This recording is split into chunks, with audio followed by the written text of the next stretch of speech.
بسم الله الرحمن الرحيم.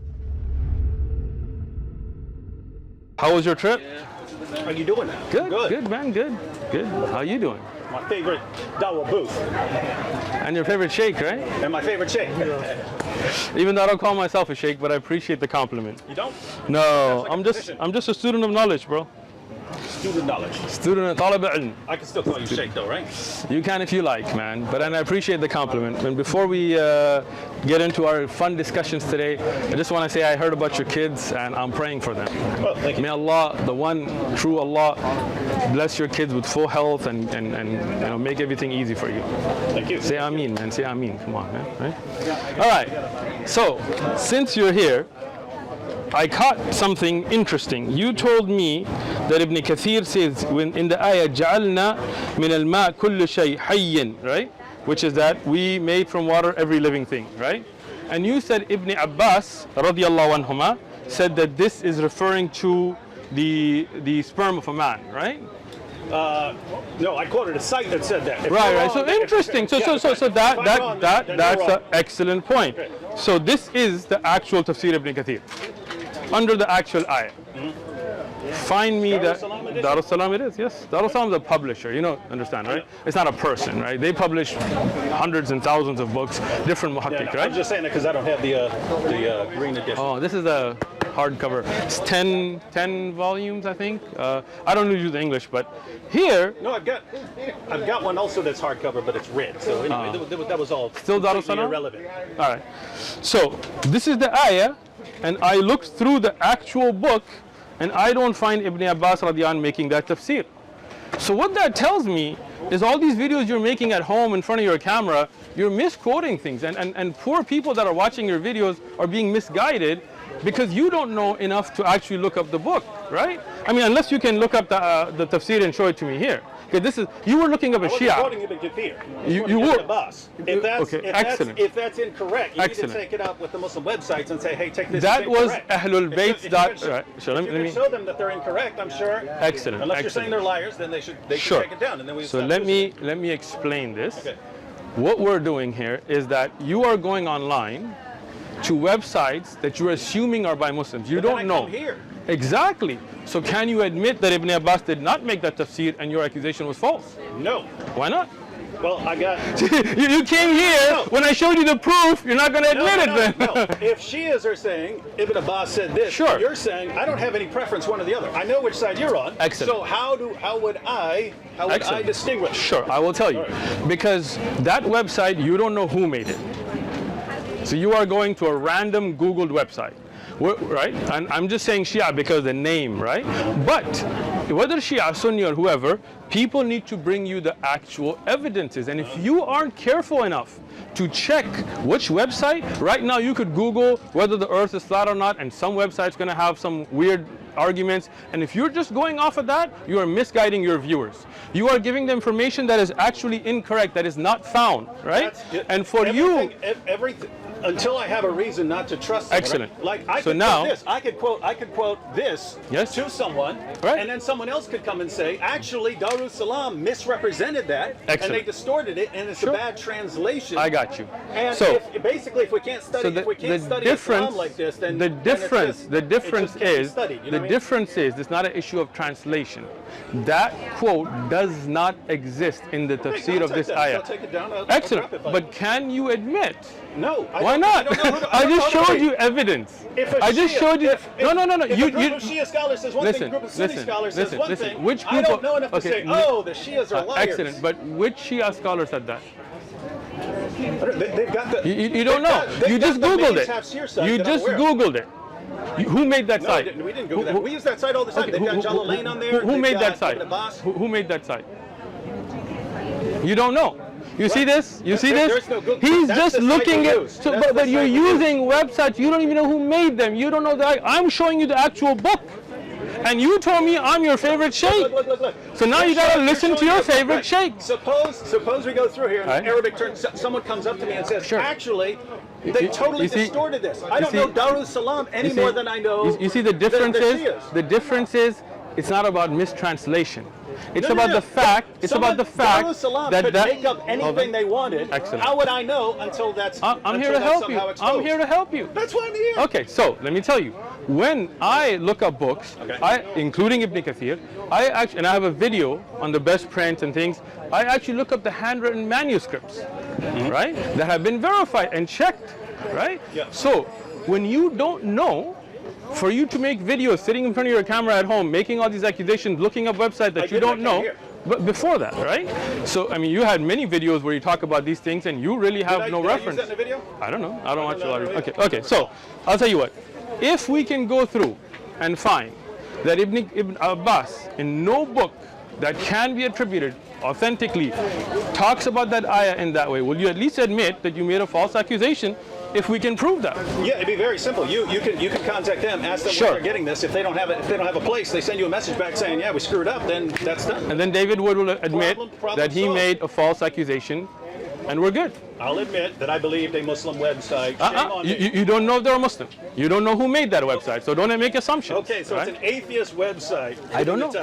I don't know. So the issue is these websites, we don't know who made them. You don't know, and I don't know, and I shouldn't assume, and you shouldn't assume. I don't go online and find some website called christiansomething.com and assume. That's true of everything here. I don't know who made this. I don't know who made this. I don't know who made this. I don't know who made this. As I told you. If someone shows me there's something wrong, then you can show me. As I told you, for me, I bring you the actual book, right? I can bring you manuscript copies. I can bring you scans of the handwritten manuscripts. This is what I do. I do takhrij work. I do checking up those. I do tahqiq work. Farid Response, mashallah, he does a lot of this work as well, right? And many other ulama and scholars and tullab ilm, they go and verify all of this. So for you to come and ask us, we would be more than happy, as I'm doing, to show you the actual evidences. So don't go online and trust any website that you go to. Rather, come and ask, and when you find out that you were wrong, don't have so much pride. Be humble enough to be like, my bad, I just looked up some random website that I don't know who made, and some Shia reference to it, that I never looked at a book, or who's the one that compiled it, and I trusted it, and I made assumptions, out of me, right? When you assume, it makes a right? But you about to say that word? Nah, I'm not. But you know what I'm saying. All right, go ahead, bro. All right. I wanted to ask you about this time. Nice. I have not Can you bring me the shared chair this with anyone, but I've seen other people sharing it. All right. So I just wanted to ask you real quick. Can you bring me the chair? My actual question is just about the embryology and how you would translate these passages. But yeah, since everyone's sharing this. Okay. Who's everyone? A bunch of people. Oh, You've seen people Go sharing this. Muslims who don't like you and Christians who Man, there are Muslims that don't like me? There are some. So, my main question was just, is that Photoshop? Excellent. Okay, so let me explain it to you. Okay. First off, you want me to read it, or let me just tell you about it? Go ahead. So, someone named Mansour Maliki, who doesn't seem to like you, or me, he doesn't like me either, okay. Well, said, so to be absolutely, he's talking to you, he says, so to be absolutely clear, you agree that jizya should be imposed on all disbelievers, and if they refuse, they should be fought and their women and children enslaved. Sure. And you replied, at least according to this. Sure. And I don't know, Photoshop, you could post, I got you, go ahead. You could post them, I mean, you could ask me, David, do you like mashed potatoes? I say yes, and then you could switch the question to, happens all the time. Do you torture puppies or something like that? Right? You torture puppies? No. See? I'm glad you Photoshop, don't. Right? I agree. So he asks, do you agree that jizya should be imposed on all disbelievers, and if they refuse, they should be fought and their women and children enslaved? The response here is, of course, and I have already made all of this clear in my durus, but you never reached out to ask me. So excellent. The relevant questions would be, is that photoshopped or something, or is there something else in the discussion that would clarify that? This is on mine. Saw this a while back, did not share it with one person because I was like, I know I'll be talking to you, so I might as well. I like it. Okay. Good. First thing, there has been a clarification posted on Twitter. I had given up all my social media, right? Which I did not respond to that personally. You're not on social media? I am not on social media. Even the Twitter post that you're looking at, if you go to the actual Twitter page, there's a post on there that clarifies that I am not the one who runs the Twitter page, right? I created that Twitter page originally as Abu Kutub just to explain books. Right? What I used to talk about is this is the book, this is the best manuscript, this is the best tahqiq, this is the best print, this is this is what's coming up, this is the benefits. When the traffic picked up so much that I couldn't keep up, I gave it up, right? And there was a post posted on Twitter to clarify that, okay? So that tweet was not from me personally, it was from my Twitter account, right? And there were other things done on that Twitter account, like some tweets which I did not agree with, and we made that clarification on Twitter. Right, so we clear about that. But if you want to talk about jizya, I'd be more than happy to discuss it with you. Yeah, sure. So, wait a second. So, Go ahead. someone who works for you and controlled this Twitter Did not account work for me. Somebody who volunteered to take care of the Twitter account made that post, and as I disapproved of it, he deleted it. So you disproved it, it got deleted. Yes, and that's why. So just to be clear. Yes. Because I want it clear. Good. I like people clarity. are sharing this, right? I know, yeah. And I think. And we've already made it clear, but the hater's gonna hate, right? What you're gonna do? Well, I mean, keep in mind, because I found this from experience too. You can say something about me, and I can post a response. It doesn't mean everyone pays attention to my response, right? Just like someone can come after you. Sure. Not all that person's followers are going to see your response. You know what I mean? Well, I appreciate you making this clarification for me. Okay. So, just to be clear, you do not believe that jizya should be imposed on all disbelievers, and if they refuse, they should be fought, and their women and children enslaved. No. Right? But there are ahkam and places where jizya is implemented. Not all disbelievers. For example, when you have, I'll just give you a short example, right? For example, if you have Ahlul Dhimma that don't have the protection that's been given, there is no jizya on them, right? If there are Ahlul Dhimma that are not living under your Sharia, there is no jizya on them, right? So that cannot be blanketly used in that sense. That is correct. Has that been explained to Mansour Maliki? I don't know who Mansour Maliki is, and if he wants, he can come and ask me directly. He didn't, so that means there's somebody who's just out there trying to cause. He didn't like either one of us. He said, when he posted this, he said, Uthman Farooq is actually a pathological liar.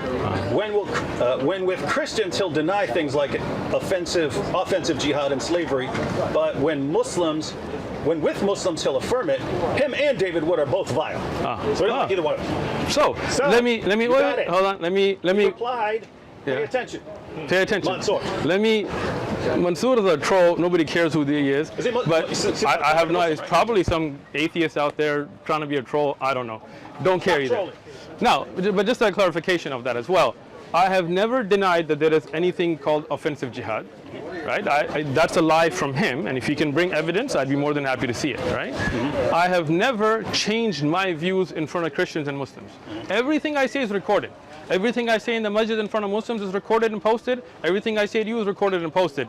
These are just haters, right? These are people of hasad, and that's why they want to, if this was somebody who wanted good for me or you, obviously they would reach out to me and you privately and ask us how we feel, and as we would explain it to them, make that public. But instead, he went and even though there was a clarification posted that this was not from me, and that tweet was immediately deleted when I saw it, even then he continued to post it because these are trolls, right?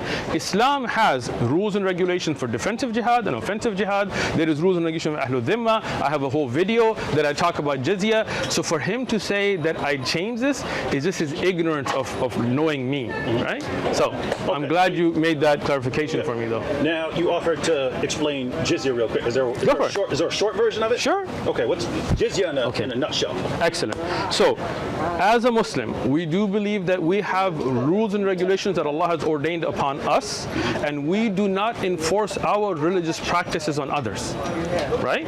So, we have zakat, for example, right? As a Muslim, living in the Muslim state, we have zakat. Zakat goes into Baytul Mal. You know what Baytul Mal is? Okay. What's that? I'm here to help you, bro. No problem. I'm your sheikh, right? All right, so the Muslim government has what is kind of like what you would consider treasury, right? And in Islamic form of governments, we don't have taxes. So all you libertarians become Muslim, right? So what we do have is we have zakat that comes in from Muslims. That is a religious obligation, and that goes into Baytul Mal. And there are certain categories of people and projects that goes towards, which are lined out in the Quran and entire books of fiqh on it. Now we don't enforce that on non-Muslims, right? Like here in America, for example, you pay taxes, I pay taxes, right? But as under a Muslim Khilafah, we don't have taxes. How does the government get that revenue? From Muslims, they get it through zakat. If we were to enforce zakat on non-Muslims, then this would be putting a religious obligation of Muslims on them, and we don't want to infringe on their religious rights. So they have jizya. Jizya is only given when they enjoy benefits from the Islamic government, meaning protection, police service, whatever else. Why you look confused? You're looking all up in the sky and stuff. I'm thinking about Think. You ponder upon it, bro. I got you. So jizya is they're paying into the Islamic government's functions for the services they receive. For example, in America, you pay taxes, right? I don't know which state you're in, depending how much taxes you pay, but in California, we pay a lot of taxes, right? But the government says, hey, you pay your taxes, we give you police service, we give you roads, we give you the military, we give you these protections, right? Now, as a non-Muslim living under Muslim rule, you will get those benefits, and as you get those benefits, you will pay into the system. Okay? Now, if we didn't, then it would be a hardship that would be borne only by the Muslims who would be paying zakat, and non-Muslims would not be paying into the government's functions. Right? If, and as it has been during times of Islamic history, that those functions are not delivered, jizya is not taken. There have been times, like during the time of Umar ibn Khattab, where jizya was returned. Right? So this is their taxes that they pay into the services they receive, which I think you would think is fair. Yeah, well, I see you nodding. The reason I was the reason. Go ahead. a little inquisitive there. So I was thinking. So Muhammad said, "My livelihood Sallallahu alaihi wasallam. My livelihood is under the shade of my spear, and he who disobeys my orders will be humiliated by paying jizya." Excellent. So he describes it as hold on. humiliation. So Muhammad describes it as humiliation. One second, I just wanted to quote. Take your time. Take your Ibn time. Kathir on the same issue. So Ibn Kathir, paying jizya, Which ayah are we looking at? this would be on 929. 929. Jizya is a sign of kufr and disgrace. Allah said, until they pay the jizya, if they do not choose to embrace Islam with willing submission, in defeat and subservience, and feel themselves subdued, disgraced, humiliated, and belittled.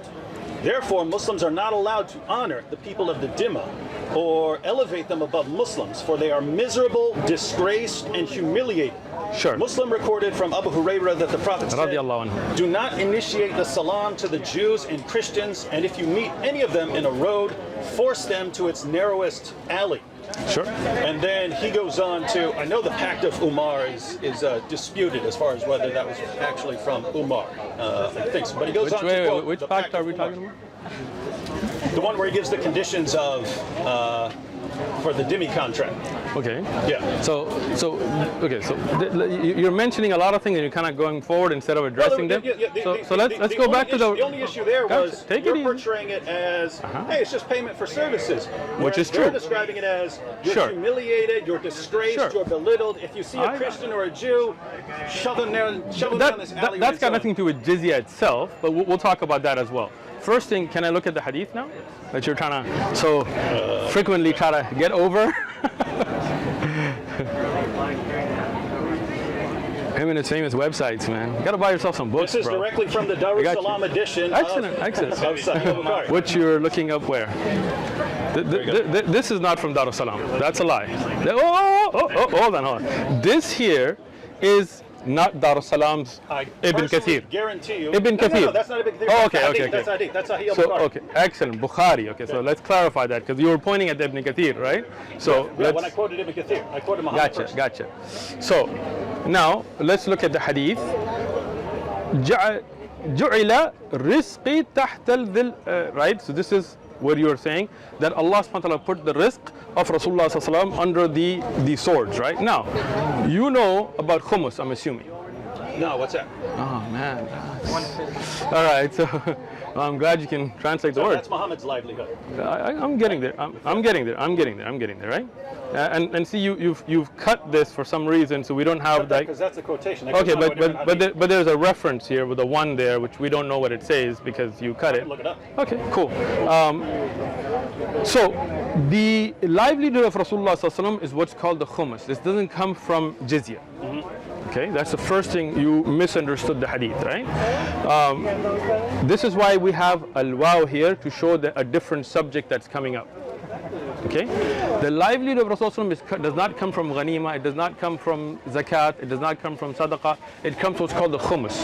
The khumus would be that if there is a battle, from the spoils of the war itself, not the jizya later, from the spoils of the war, you would take 1/5 of that to be given to Rasulullah sallallahu alaihi wasallam, so he could then spend it upon the people and upon his expenses and so on, right?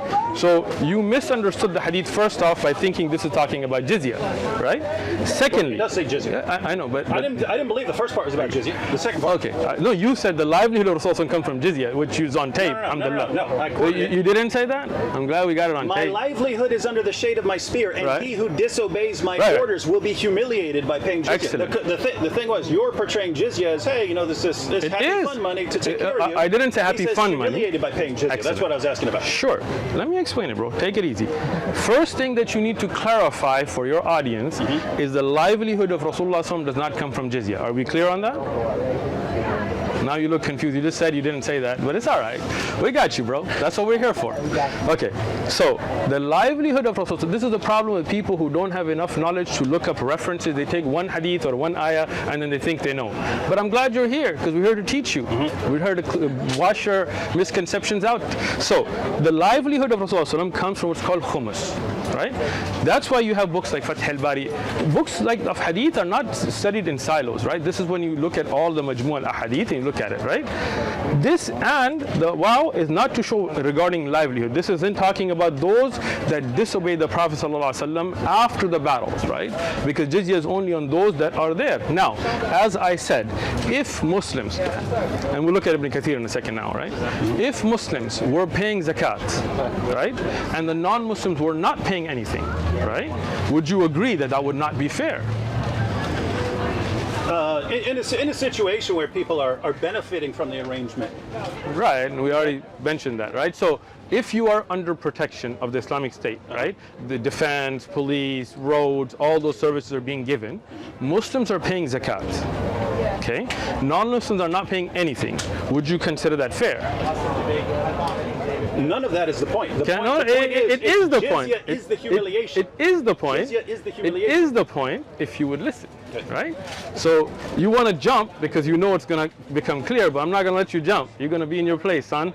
So here, I'm asking you a question. In the Islamic Khilafah, you have Muslims and non-Muslims. You got Muslims paying zakat. Zakat is going to Baytul Mal, which you didn't look up any of those ahadith because you didn't really want to learn. You just wanted to make this video, but I got you. No need, Right? Hold no on. need to keep insulting. No, I'm not I insulting. brought That's this to not you an to let insult. you explain. That is not an insult, right? That is letting you know what you did and how we're going to clarify it, right?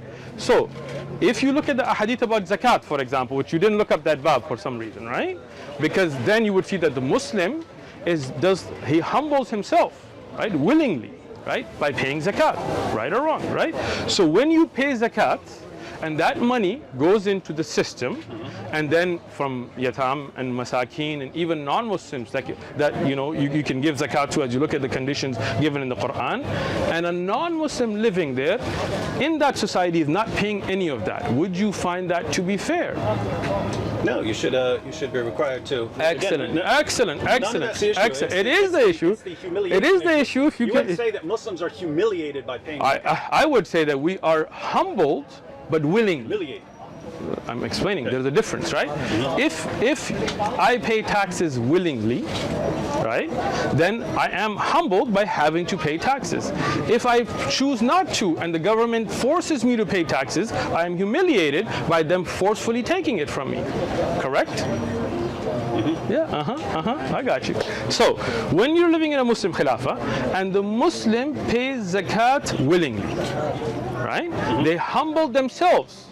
If not, and this is where you're missing, right? In the time of Abu Bakr radiallahu anhu, when the Muslims stopped paying zakat, do you know about this?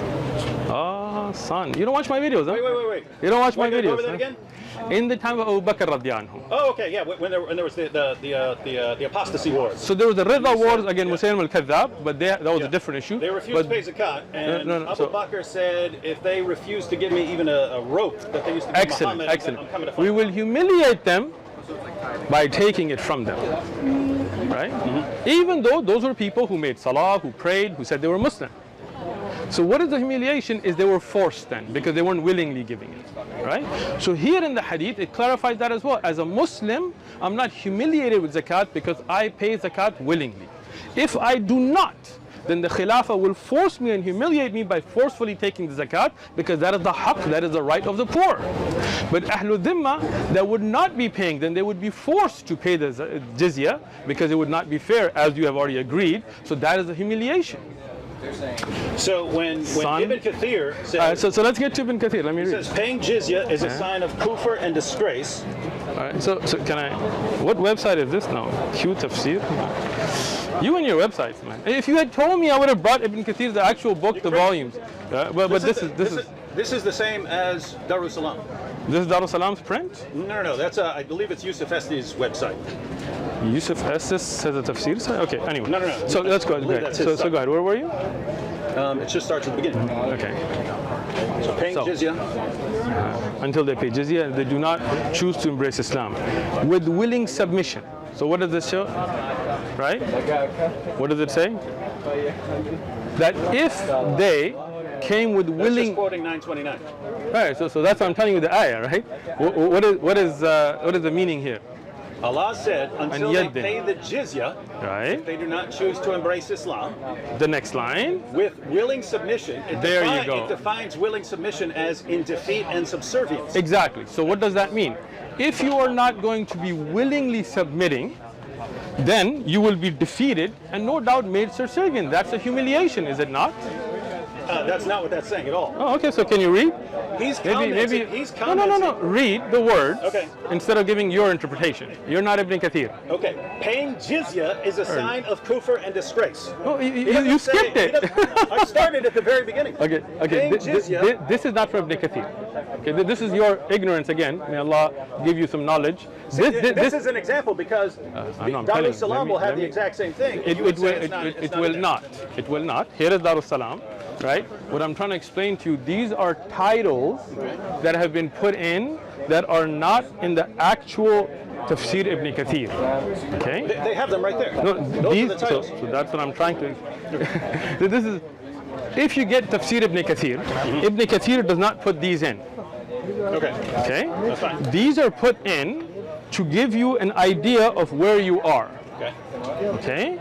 So that's not the words of Ibn Kathir. I have Tafsir Ibn Kathir in many different prints. I have scans of manuscripts. I'm just trying to help you understand. This here is a title put in, because the way Ibn Kathir works, it doesn't go ayah by ayah, right? It takes a swap of chapters. So the printers, whoever put this in, they put that in. Here, Allah says is where Ibn Kathir begins with, which is the ayah. When you read the ayah, what you were skipping earlier is the willing submission part. I never right? skipped it earlier. Okay, let's read it then. Go ahead. Read it from the beginning of the ayah. Allah said, until they pay the jizya, yes, if they do not choose to embrace Islam. Right? Notice it doesn't. Keep going. If they do not choose to embrace Islam. Right. With willing submission. There you go. In defeat and subservience. Exactly. So he's describing willing submission as defeat and subservience. No. That's his commentary. Miskin. That's the Quran. That's his commentary. Miskin, you poor soul. I feel bad for you. With willing submission is what they should do. And now Ibn Kathir is explaining that when they do not, that means that they will be defeated. In defeat and submissiveness is then when you talk about the humiliation, when they're subdued because they didn't willingly submit. You didn't understand Ibn Kathir. Go ahead. Now read it again. The verse of the Quran says, willing submission. Until they pay the jizya with willing submission, right? So and feel themselves subdued. Right. So that's what the Quran says. It doesn't say until they pay the jizya with willing submission, and then they will feel themselves subdued. None of that. Let me explain it again to you. Right. Okay. So the first option is for them to become Muslim. Okay. Willingly they accept. Right. If they do not, then they will pay the jizya. Right. If they do not do it in a way of willingness, if they do not willingly accept Islam, they do not accept this, then this is the defeat and submission, the jizya that they will have to be forced to pay. Okay? So that is, and as I explained, in America, for example, if you, David Wood, say, F the IRS, and not that you would use those kind of words, right? I'm not paying my taxes. right?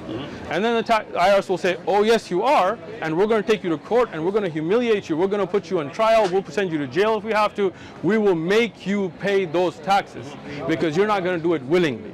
So are you not humiliated? Yeah, I'm just. Thank you. So that is the what same. This is saying. Okay. Because notice, I mean, he goes on. Right, which is talking about the humiliation from those that do not willingly submit. Go ahead. Wow, not what this is saying at all. This is wait. So let me get this straight. So when he goes on here and he says, So read the ayah before you go on. The part that he quotes. and feel themselves subdued. So what is this tafsir of now? Surah 929. No. Ya Allah. Of them being subdued. He's explaining them being subdued. That's the tafsir he's making now. What does it mean to be subdued? Okay. Go ahead. Disgraced, humiliated, and belittled. That's what means to be subdued, right? Therefore, Muslims are not allowed to honor the people of the Dhimma. Notice it doesn't say people of the Dhimma who rebelled and so on. Right, but again. No, wait. Context. Hold on. Context. What you're doing is the ayah is talking about those that fought, did not willingly submit, did not become Muslim, and had to be subdued. So that's the Ahlul Dhimma you're talking about. Ahlul Dhimma have different categories, right? Just because he doesn't clarify because of the context, don't assume he's talking about something else. Ahlul Dhimma, for example, those that are given, they are harbi, for example, those that were actually fighting you. They are those that are not harbi, that were those that supported you. You know about this, right? There's a book, try to get it. It's called Ahkam Ahlul Dhimma Ibn al-Qayyim. Okay? It explains all the differences and things so that you can be more educated with your responses. Go ahead. So when he goes on to say, quotes Muhammad, do not initiate the salam to the Jews and Christians, and if you meet any of them on the road, force them to its narrowest alley. You're saying that only applies to rebels, not to just Jews and Christians? No, that does not. Let me explain that hadith now. As you know, that there are times where you can say salam to a non-Muslim. For example, in the Quran, when it says the people of Jahl, ignorance come, qulu salama, right? That hadith, because you don't know context again, is when the Yahud, there were Jews in Medina, that would say sam alaykum. They would say, may death and poison and things be upon you. You know the hadith or you don't? It says Jews and Christians. I know, but I'm telling you the context of the hadith itself. Okay? So, when they used to do this, in a hadith, death be upon you or something yes, like that? Okay. yeah. You know about the hadith or you don't? You know about it? You don't know about it? Yeah, the one where they were slurring something. They were slurring something. Exactly. So you do know about it. You're just trying to hide it. I gotcha.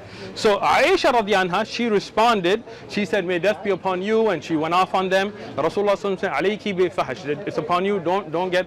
Just say wa alaykum. Don't initiate the salam, because when you do, then they may respond to you with something that is disgraceful, right? So just tell them wa alaykum. Don't say wa alaykum as-salam. Don't get upset. In Tafsir ibn Kathir, for example, or in Fath al-Bari, there are different opinions among scholars. Some of them said, if the dhimmi is such, or a person, that they do not curse you, you are allowed to initiate the salam. Other ulama said, no, because of the fear of that changing things, you should keep the salam for the Muslim. This is a greeting for Muslims, which I agree with, right? And if a non-Muslim does greet you, you say wa alaykum. If you tell me salam alaikum, I will say wa alaikum. If you wish peace for me, I will wish it for you. If you wish death for me, then I'll say. Yeah, you don't. I just told you the hadith in its full context. Miskeen, right? So, like you get proven wrong all these times, but you're just like, clarifying. Excellent. Your version of Islam it's not my version. It is. I didn't make up the hadith for Uthman. You look up the hadith, right? Where Rasulullah said, "Qul wa alaykum." Say, what do you say? Wa alaykum. So even as a dhimmi, you're not a dhimmi because you're not living in a khilaf anyway, but as a non-Muslim, if you come to me and you say assalamu alaikum with good intent, I will say wa alaikum. If you wish salam for me, I wish salam for you. But if you try to curse me with those words, then I will say wa alaikum, and whatever you wish for me will come back to you. What about the hadith where Ibn Umar, someone gives him the salam, he says salam, and then he goes away, and then it was told to him that was a Jew or something like this, and he comes back and he says, "Give me back my greeting." Show it to me. I'll have to look it up. Oh, then look it up and then we look at it. Okay. There you go. All right. Yeah. Because context, you've already proven that you always take things out of context, maybe out of mistake. I'm not saying about intentionally. So I want to see the hadith and then we can explain it. Okay. This hadith about saying salam, you can look it up on Islam QA, whatever, that's the website you're familiar with, and it talks about the conditions where you can say wa alaykum as-salam and which ulama take opinions. And if not, as I said, I have Fath al-Bari, the Sharh Bukhari by Ibn Hajar, he explains it as well, so you can open your mind. So now, when you talk about jizya, if you're looking at it just from the perspective of one ayah, one hadith, this is where you misunderstand the full concept, right? But when you look at it, from the full context of how it's implemented, right? In an implementation, if you are non-Muslim, living in a Muslim land, enjoying the services provided to you by the Islamic government, right? In response for those services, you pay into the system, right? Me as a Muslim, I pay zakat, you pay jizya. Do you see any problem with that? No problem with I'm paying good. government. I'm glad you don't. So no problem with jizya. Jazakallah khair. Next. Oh, problem with jizya. Oh, okay. You just said you don't, but I just am not seeing any of that in the source. But what do you think okay, about? so let me hold on. Umar? Let me explain that to you. Okay. Regarding when you say you're not seeing that, which book of fiqh of jizya have you studied? I'm just No. here. I'm explaining this to you, right? If you can't hold on, if you go to the Quran and you bro. can't understand it, and you go to the commentary and you can't understand it, and you go to the Hadith and you can't understand it, it just seems like this is not Let me explain able to be understood. I got you, bro. Okay. When you talk about learning law, you're talking about Islamic law, right? Right? Right? You do not say, as David, that you just pick up one book of law from anywhere and then you will have your own understanding, right? You are not reading a book of implementation of jizya, right? You're not, right? What you're doing is you found these verses, not randomly, you found them. Here's a verse. Right, but how did you get to the verse? Look up Ibn Kathir. Wait, how did you get to the verse? Reading the Quran. You were just reading the Quran randomly and the ayah came? I have entire Qurans highlighted all the way through. Tell me the truth. Were you just randomly reading the Quran and that ayah came, or were you I saw looking? this long before I ever actually read through the entire Quran. Exactly. So what you did is you found a verse that you found that you could use to be problematic, and then you hold on, I'm getting there, right? Then you went and looked it up to try to make this attack on Islam. What you should have done is gone to a book that talks about the implementation of Islamic law, and from the Quran and from Sahih Ahadith they would have brought you the majmu'ah, all of them, to show how jizya works. But you had an intention to take a jab instead of learn. So I'll tell you what, again, we have a book, I'm making an offer here, okay? We have a book called Zadul Mustaqni'. It's a fiqh book that brings then the evidences from the Quran and Sahih Ahadith and Aqwal al-Sahaba and the different madahib. We are going through it, right? Watch the videos from the beginning with Tahara, Salah, Siyam. We will go over jizya. We will go over jihad, qital, offensive, defensive, all of that, right? With not just one ayah, but looking at all of the ayat, looking at all of the ahadith and the scholarly deduction of ulama, so you can learn. Now I am going to prove that everything you just said is complete nonsense. All right, cool. All right. Let's hear it. With Ibn Kathir. So according to Sheikh Uthman, I like how you're getting all dramatic. Yeah, get with it. Go, girl. According to Sheikh, I never called this man a girl. Oh, I know. I'm just saying, go, girl. I'm not saying you're a girl. All right. So, do not initiate the salam to the Jews and Christians, and if you meet any of them in a road, force them to its narrowest alley. Sheikh Uthman said here in the presence of everyone on video that this is only referring to the people who refused to pay the jizya, and therefore things had to get harsher for them. All right. Hold on. You made a point. Hold on. First thing, on video you just lied upon me. So I told you that hadith about the salam was not in reference to jizya. That hadith I gave you the full version. but you ignored that, right? Instead, but I asked hold you, on, you hold wouldn't- on, you wouldn't- hold you on, wouldn't do hold that on. with I even if I was a told you with the dhimmi, ghair dhimmi, that hadith does not mention dhimmiya. You're saying that I said this is about the dhimmi, and I on video. Ibn Kathir said it's about the dhimmi. No, he didn't. He was explaining to you the context about the relationship with the dhimmiya. He did not say that it has to be with the But dhimmi. you said this is Right? about the people who've refused to pay jizya. I did so not. That would be the context. I did not. No. You're saying that his commentary here. No, Hold I'm not on. saying that So hadith. let I'm me- saying, no, if you're I saying explained- that this is about people who've refused to pay the jizya, and he quotes it, then that means he would be in that context. Unless you're saying he's wrong and quoting this out of Let place. me explain this to you a third time. Okay. But if you could actually, right now, this ayah was talking about those that are subdued. Okay. Past that, Ibn Kathir is giving you general context. Okay. Right? Okay. Now, I made it very clear that this hadith was not about a dhimmiya, but general, and I gave you the reference about the hadith of Aisha radiyallahu anha, Yep. and you ignored that. No. No. Now, I thought you were now, also applying it. I stand corrected, but Ibn Kathir is still going to correct you. that few minutes of him saying that he's going to destroy everything I said, he didn't stands get to it. corrected. We All right, didn't get to it, All right. bro. This is why the leader of the faithful, Umar bin al-Khattab, may Allah be pleased with him, demanded Excellent. his well-known conditions be met by the Christians. Okay. These conditions that ensured their continued humiliation, degradation, and disgrace. So Sure. ongoing humiliation, degradation, and disgrace. The scholars of Hadith narrated from Abdur Rahman that he said, I recorded for Umar bin al-Khattab, may Allah be pleased with him, in terms of the treaty of peace he conducted with the Christians of Asham. Okay. In the name of Allah, most gracious, most merciful, this is a document to the servant of Allah, Umar. This is the document that they were required to have for the agreement. This is a document to the servant of Allah, Umar, the leader of the faithful, from the Christians of such and such city. When you Muslims came to us, we requested safety for ourselves, children, property, and followers of our religion. So they're requesting safety. We made a condition on ourselves that we will neither erect in our areas a monastery, church, or a sanctuary for a monk, nor restore any place of worship that needs restoration, nor use any of them for the purpose of enmity against Muslims. We will not prevent any Muslim from resting in our churches, whether they come by day or night, and we will open the doors of our houses of worship for the wayfarer and passerby. Those Muslims who come as guests will enjoy boarding and food for 3 days. We will not allow a spy against Muslims into our churches and homes, or hide deceit or betrayal against Muslims. We will not teach our children the Quran. Interesting. We will not teach our children the Quran, publicize practices of shirk, invite anyone to shirk, or prevent any of our fellows from embracing Islam, if they choose to do so. We will respect Muslims, move from the places we sit in if they choose to sit in them. We will not imitate their clothing, caps, turbans, sandals, hairstyles, speech, nicknames, and title names, or ride on saddles, hang swords on the shoulders, collect weapons of any kind, or carry these weapons.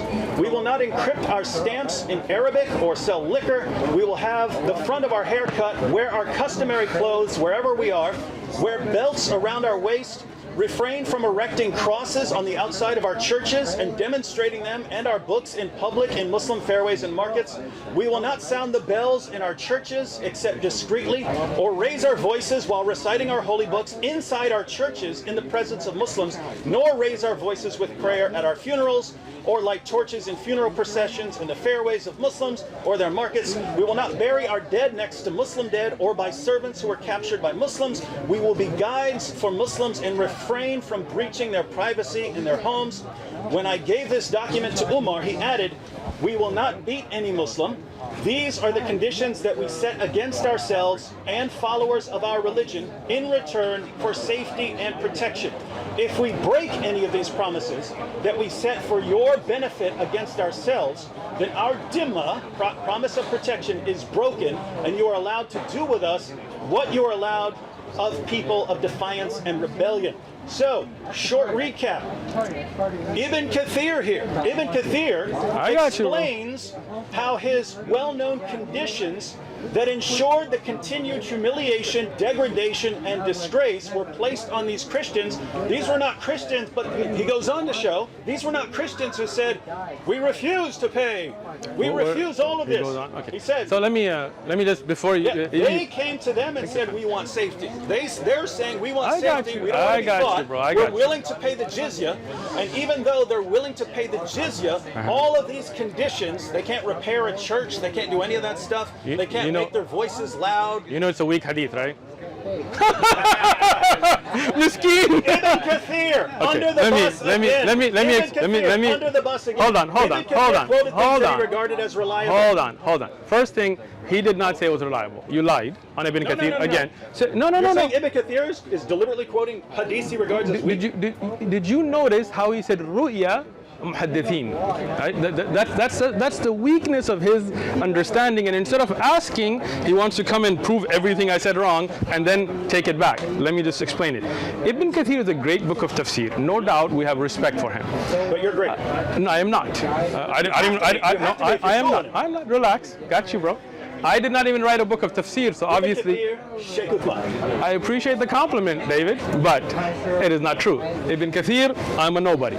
But there is a great scholar, Abu Saq al-Huwaini, for example, in Ibn Jawzi's. Are you paying attention, bro? I'm wondering, I had a phone here, that was not mine. Oh, well. My phone. All right, so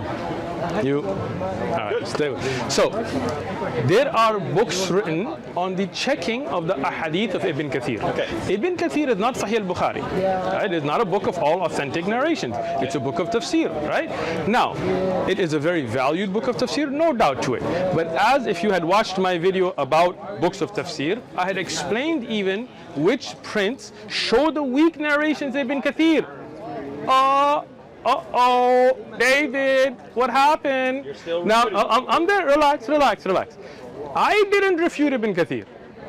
Those great scholars of hadith that went and checked those ahadith, they explained the weakness of those narrations. Ibn Kathir does not say anywhere in his tafsir that I'm only quoting Sahih ahadith.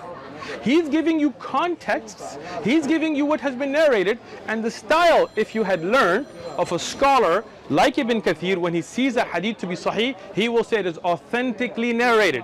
Sahha an al-Nabi alayhi salam, isnadul jayyid. When he knows that there are weaknesses, he will say it has been reported, as he does here. Ru'ya, and it has been reported by the ulama of hadith. He did not authenticate the narration. If you had come and asked, I can show you the original checking, and I can show you those great scholars of Islam, not me, who showed the weakness in these narrations. There are many ahadith Ibn Kathir quotes and then mentions they're weak himself, right? Because you have not learned, you assumed things again. Right? So this narration, and again, he says that's weak. He does not say it's weak, but in his style of reporting it, he points out that there is a weakness. That's why he doesn't say Sahha an al-Nabi, it has been authentic from Umar ibn Khattab. Rather, he says Ru'ya, it has been reported. Right? Now, if you like to get a takhrij of Ibn Kathir, and we have many, then you can go look at the narration, where it's originally from, and the weaknesses in its change. You're welcome. Not quite. Not quite? I just said you're welcome. When Ibn Kathir is talking about jizya, okay, at the beginning of that passage. Sure. Well, you don't understand the hadith of weak. You understood that part, right? And you just went on that big tirade on a weak hadith. I don't care whether it's weak or just like your Tirmidhi hadith. Ibn Kathir is using it. Well, why? Because you're saying that what all Ibn Kathir is saying is this has been reported. That's it. No. Before that. All Ibn Kathir is saying, according to you, he's just saying that if someone refuses to pay the jizya, then that person will be humiliated and disgraced. Okay, no. Let me explain what I'm. But then, in order to back up what he's saying, he quotes this passage about Christians who were willingly entering into this contract, were forced to be degraded in all kinds of ways. Okay. And if they if they went against their contract in any way, then they would be treated differently beyond all the disgrace. So the only point is here, you can say weak, you can say strong. The context of Ibn Kathir's comments about jizya are in that context. So to claim that he's actually saying something that completely goes against all his background evidence that he's presenting, which is not what I said. Very, very strange. Let me explain this again. Okay. First thing, when Umar ibn Khattab, the same person you're talking about, when he went into Jerusalem, you know the historic reports, right? Yeah. You know there were churches there, right? And they invited him to pray in a church, right? You don't know? You know, David does this when he doesn't have an answer. I get your body language, it's cute. Yeah. All right, so when you go to the actual historic authentic narrations, when Umar radiallahu anh went to Jerusalem, and there were Christians and there were Jews who had their places of worship, did he not allow them to worship? Sure. He did. Did he, even when they asked him to come pray in the church, he told them, I would, but I'm afraid that Muslims might take this from you as a place of prayer because I prayed there and I want this to remain as your place of prayer. Is that not right? Nothing to do with what we're talking about. It is. I'm not talking, no, it is. It is. So what I'm Okay. explaining is, Ibn Kathir, like any other mufassir, he mentions an ayah and he gives you that which has context, including authentic and including that which is weak. Right? And that is why when we want to study how to implement fiqh, we don't go to Ibn Kathir, right? We go to books of fiqh because you are stuck on one ayah. There are many ayat, there are many ahadith, and then those books of fiqh look at all of them and they look at the different and they say, okay, this has been reported from a weak chain. What we know from an authentic chain, this is what Umar radiallahu anh did. That's how we bring implementation. But the problem is you don't want to know about how jizya really works, you just want to take jabs.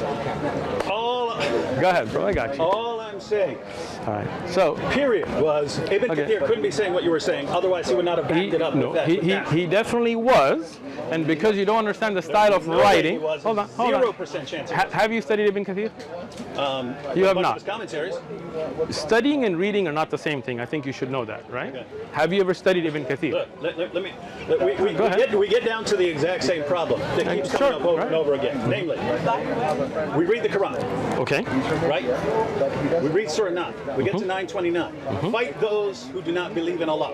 Sure. Hey, that sounds like it's calling on fighting people just because they don't believe in Allah. Sure. You would say no, because it really means fighting these particular people and so on, right? Sure. And so you have to go outside of that to even understand what it's saying. Sure. So fight those who do not believe in Allah, nor the Sure. last day, nor hold that forbidden which hath been forbidden by Allah and His Messenger. I got you, bro. No problem. Nor acknowledge the religion of truth from among the people of the book, so Jews and Christians, until they pay the jizya with willing submission and feel themselves subdued.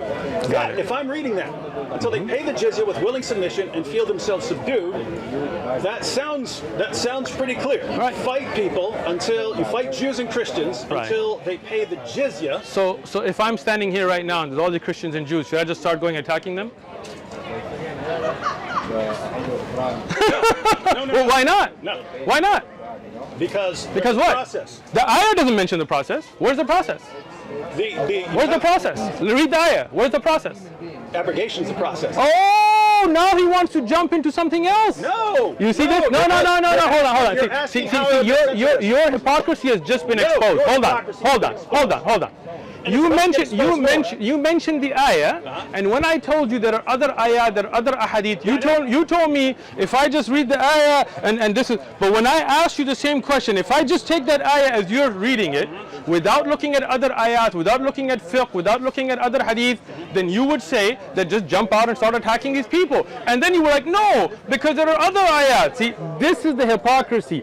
This is why we say you don't just take an ayah and then think you know what it means. We go to the people of knowledge, and that's in the Quran.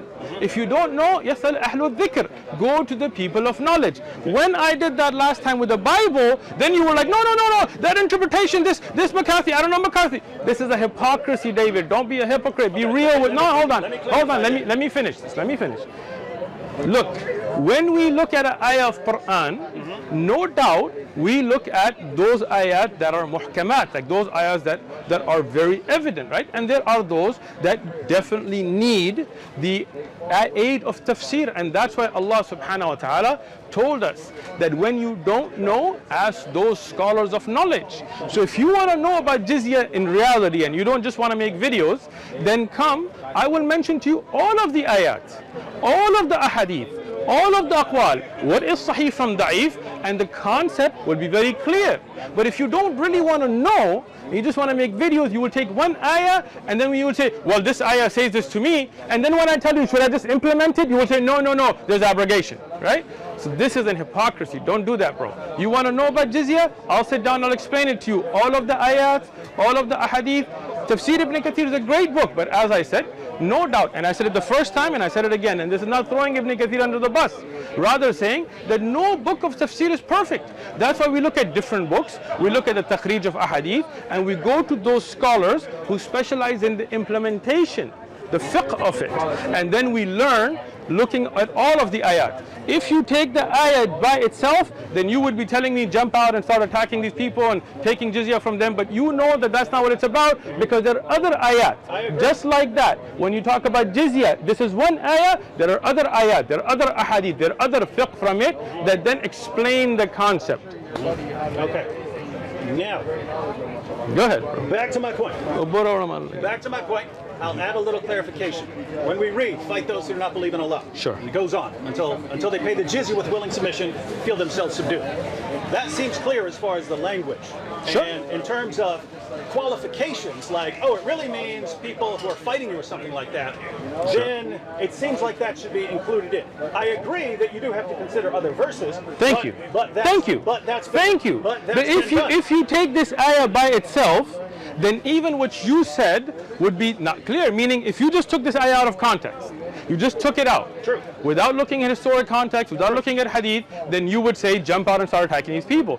But this is why, when you look at jizya and what it's paid for and what are the services received by those who pay jizya, then the context of all of it becomes clear. So if you did that's the problem I'm talking about, right? Okay. Okay. So we read the Quran, right? Okay. And it's not arranged chronologically. Of course not. But you have these verses like 929, 973, 9123, and so on, which call for fighting people because of their beliefs, right? Okay. And you read the context. So you read the verses that come before, the verses that come after, trying to say, sure, okay, what is this? Is there some clarification here or something like that? You also have the greater context of the Quran. Which surah are we talking about? I'm saying Surah Ahzab, right? This would apply to No, I mean the ayat you're referencing are about Surah Ahzab, right? No, Surah At-Tawbah. Surah At-Tawbah is Surah Ahzab. Miskin. Ahzab? What's Surah 33? 33. So it's called Tawbah and Ahzab. It's called both names, yeah. Surah 33? Yeah. Surah 33. Look. Is the same title as Surah 9? No, hold on. And At-Tawbah. Surah Al-Ahzab. I've also heard Barak for Surah 9. Surah At-Tawbah is also regarding the battles, right? We're talking about the battles that happen. Right or not? Right? I'm just saying. I'm talking about. Sorry. I will get you the names of them. But okay. So when you look at Surah Tawbah, for example, okay, Surah Tawbah was in the context of a battle. Yes or no? Well, if you go to Ibn Kathir, it's what led up to the battle. Okay, so in context about what happens in the battle, right? Yeah. They were calling for battle against the. If you read Ibn Kathir's Sirah, he says that command was given, and then as a result, Muhammad decided to march out and fight the Romans. Okay. But the Romans didn't even show up. You're talking about Tabuk. Yeah. Okay. So what we're saying is, when you're talking about a surah, you are looking at the context of what it's about, right? Okay. Yeah. So if you have a verse, right, the first thing is like the immediate context. Verses that come before it, and so on. Then you have the greater context of the book, excellent, right? And then, in addition to that, you have historical context. Now here's the point, right? Okay. I read the verse, and it's wow. That means what it sounds like it means. That's pretty bad, right? Okay. So what do we have in the context? Well, the passage runs from 9:28 to I think 9:33 or something like that. Okay. Nothing there that would change the meaning. You have other verses in the Quran which talk more about fighting defensively.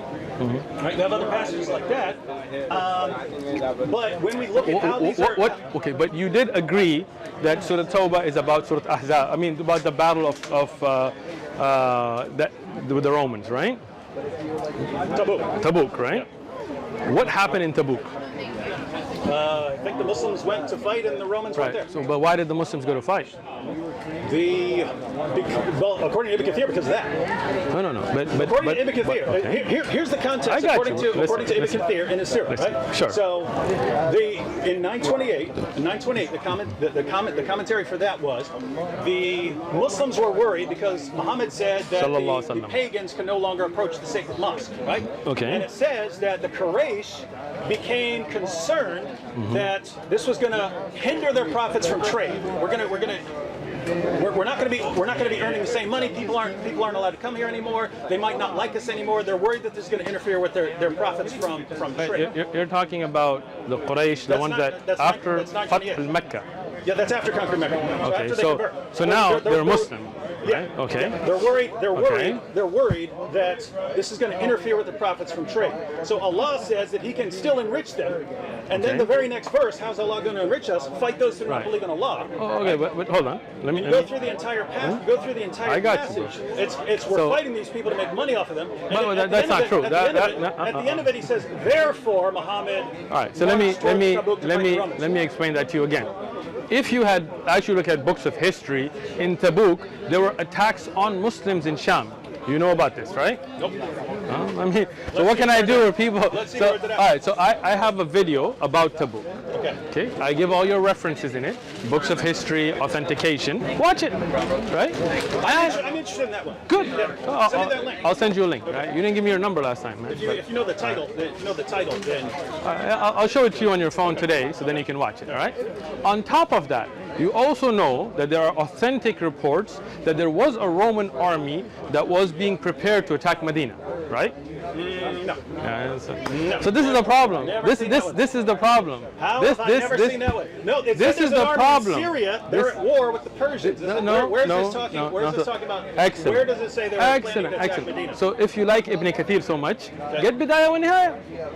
Bidayah wa Nihaya. You never heard of Bidayah wa Nihaya? No. I mentioned it to you last time. So if you're a good student, my student's not on it. You're proving my objection with everything you said. No, I'm not. Let me explain it to you, right? Once again, when I looked at the verses from the Bible, you told me you have to look at context, the old covenant. I agree. Same thing with the Quran. Excellent. So when I look at, for example, here, I'm just going to give you an example, right? Deuteronomy chapter 25, verse 11. If two men fight together and the wife of one of them draws near to rescue her husband from the hand of the one attacking him and puts out her hand and seizes him by the genitals, yes, then you shall cut off her hand and your eye shall not pity her. So if I was to read up and down this verse in this chapter, I do not find any context other than that's what we should do, right? But then you will tell me this is the old covenant and the new covenant, and then this writer said this and this, right? So you will take me to other than the chapter itself and the verses around it to explain it to me, right? But when I do the same for you about Quran, the hypocrisy comes out, right? Here, okay, show me here. Why can I not do that today? No, show it to me here. Dagas or Damedan. Do you remember? Okay, go ahead. Do you remember? Because it's in the Quran. Okay. Where the Quran quotes a Jewish teaching. Surah 5, verse 32. Okay. If anyone kills a man, except for certain things, that is not a Jewish teaching. That is not a Jewish teaching. If it's in the Talmud, listen, let me explain. That is definitely a Jewish teaching. Let me explain it. In the can I explain? Chapter 4. Can I explain? Okay. Look, I let you speak. You let me speak. That's the way it works, right? When you say that ruling can be found in Jewish scriptures, I have no problem with that. But that is a ruling in the Quran. Hold on. Let me finish. In the Quran, that is not taken as a Jewish ruling. That is the hukm of Allah that Allah has ordained upon us. Okay? And we believe in that hukm, right?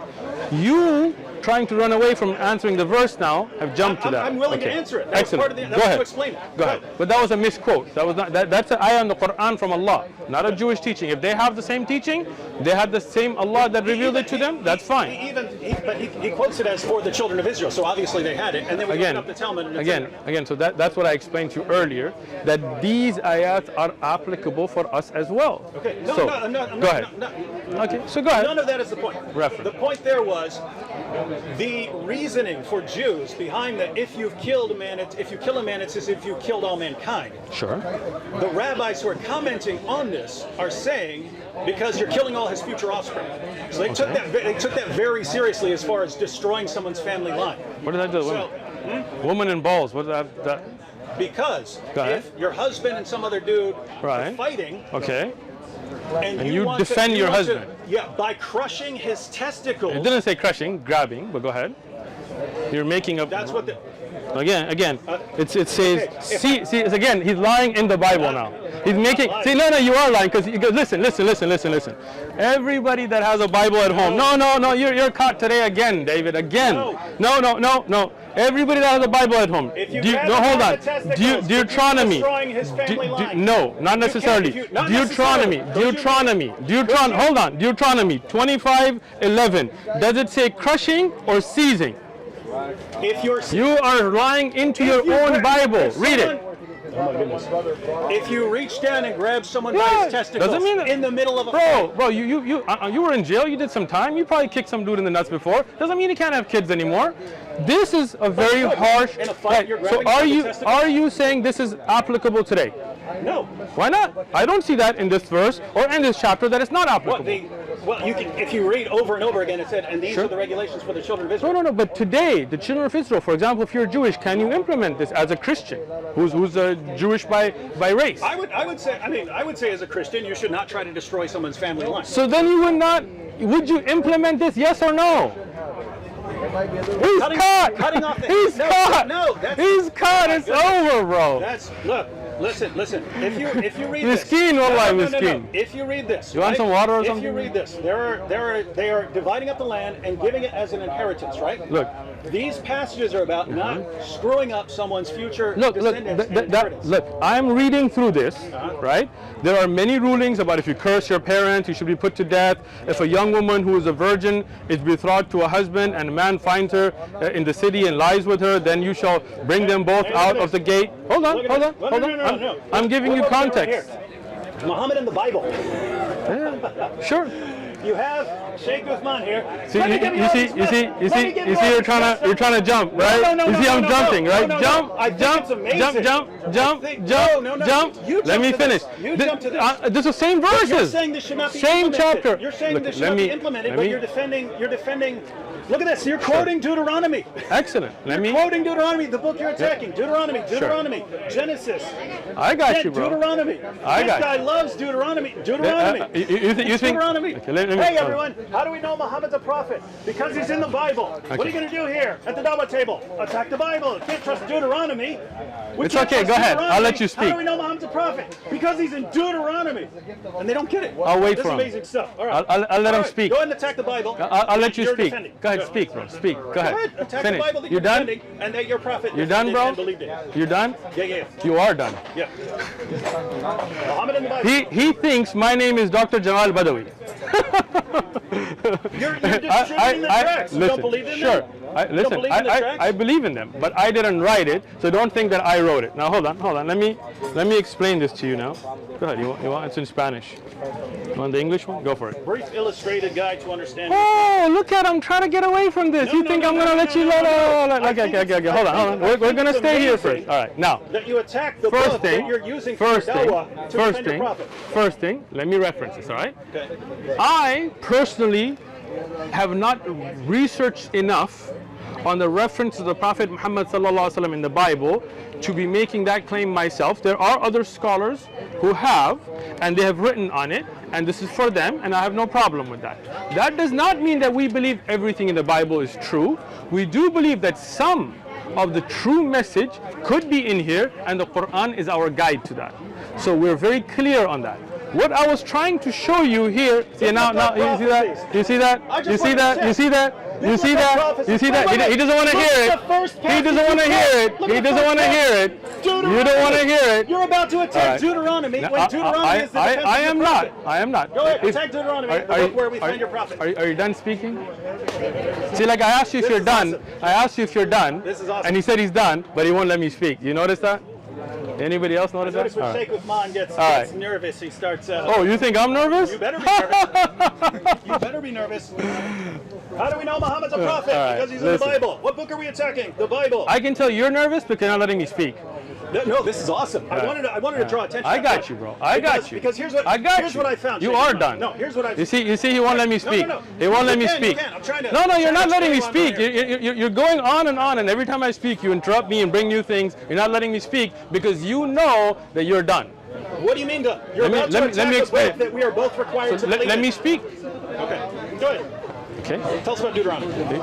Can I speak? Yeah. Thank you. So, when we talk about the Bible, and I've said this repeatedly, no doubt there's going to be some things in it, like for example the commandment not to worship idols and things that we believe would be from God, and the judge there is the Quran. But no doubt from the Quran and from what we believe and from what you know in your heart, there are things that have been changed. False. So hold on, let me finish now. Let me finish. So for me to say that there is a reference to something that should bring your attention to in the Bible, for example, not worshiping idols and so on, does not mean that I take all of the Bible to be preserved. And I've explained this, but somehow you didn't get it. No, I'm not done. Hold on, put it away, bro. No, I'm gonna speak, bro. I'm gonna speak. I'm gonna speak. Nobody can lie on my God, right? Now, the reason you're jumping here is because you're caught. Now, here in the verses, in the context that we're looking at, I'm not attacking these. All I asked you as a Christian is, should we implement these today? They are in the Bible, that if two men fight and a woman seizes, not crushes, the balls of another, protecting her husband's life, her hand should be cut off and no eye should pity her. But you couldn't answer that, so you try to jump. I said no, it should not. Well, why not? We're not under that law system. But where does it say that in the verses? Have you read the rest of the Bible? Oh, exactly. You see that now? You see that now? When I was telling you about the ayah, hold on. When I was telling you about the ayah, you told me I read the verses before it and after it, and when I told you about other ayat, you were like, that's the problem, is you keep telling me you got to look at other ayat and other hadith and other. I did not. I agreed with you. But here, hold on. But here in the Bible, I am not. It's on tape. Don't worry about it, bro. That's a good thing about recordings, right? I said you go to the other verse. I said you have the close context and you have the wider context. You go through the entire book. And I said you got the historical. So when I talked about jizya, and I talked about the other ayat and the context from the ahadith and what Umar Khattab did, you told me that's a problem with Islam. It's on tape. It's on tape. You're like, because every time I read an ayah, then you tell me look at other ayat. But when I tell you from the Bible, you're hypocritical. Me, or I was not clear enough. Okay. The point I was making, right? You take a verse. You've got a verse there. Verse sounds clear. Sure. Right? So you would want to just like the Bible. Yeah, you'd want to examine the context, examine what the meaning of that is. Excellent. You examine all of that if you're saying, is this something that applies today? Sure. Same thing with the Quran, right? Same thing with the Quran. Excellent. Here's a verse. Is this something that applied to a particular people? Excellent. Or at all? That's what I said. Yeah. I've still never gotten to the actual point. The actual point is, so you have passages like, to you be your religion, to me be my religion. Sure. Or passages about fighting in self-defense if someone is persecuting Muslims and so on. And then you get to things like fight those who do not believe in Allah. Sure. So you look at the context. You do, absolutely. Excellent. The problem is when you try to arrange these, you can go to the Darus Salam edition of Sahih al-Bukhari. Okay. Go all the way to the very end. So book 9. Okay. Book 9 of Sahih al-Bukhari. You have this essay on how to bring these together by what's his name? Abu Humayd or Ibn Humayd? You heard of him? He was the Chief Justice of Saudi Arabia and the Imam at the Grand Mosque and so on. Okay. So you know, hold on. You know, Bukhari was like way before that time, right? Yeah. We're not talking about you're talking about Sahih Bukhari. He makes an attempt to explain how these passages tie together. Which passage are you talking about? The passages of the Quran. Which one? Like 973, 9123. So this is not in Bukhari then. This is probably like a publisher's note or something. I promise you I'll make my point. I'm making No, a point. but you're interrupting before I even made a point. No, I just want to understand what you're saying. I'll Okay, explain go ahead. that. So he's taking all these passages and he's basically answering the question: how do we reconcile all these different claims? Because you have some claims where, hey, to you be your religion, and to me be my religion. Other passages fight those who do not believe in Allah, right? Okay. And he puts down he arranges things in 4 stages, right? Okay. He says there's a stage where Muslims weren't supposed to fight back. They weren't even supposed to fight in self-defense, right? Okay.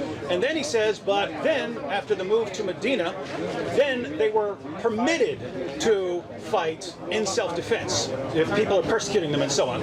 So and like then Badr. he says, well, I'm trying to understand. Badr in Medina.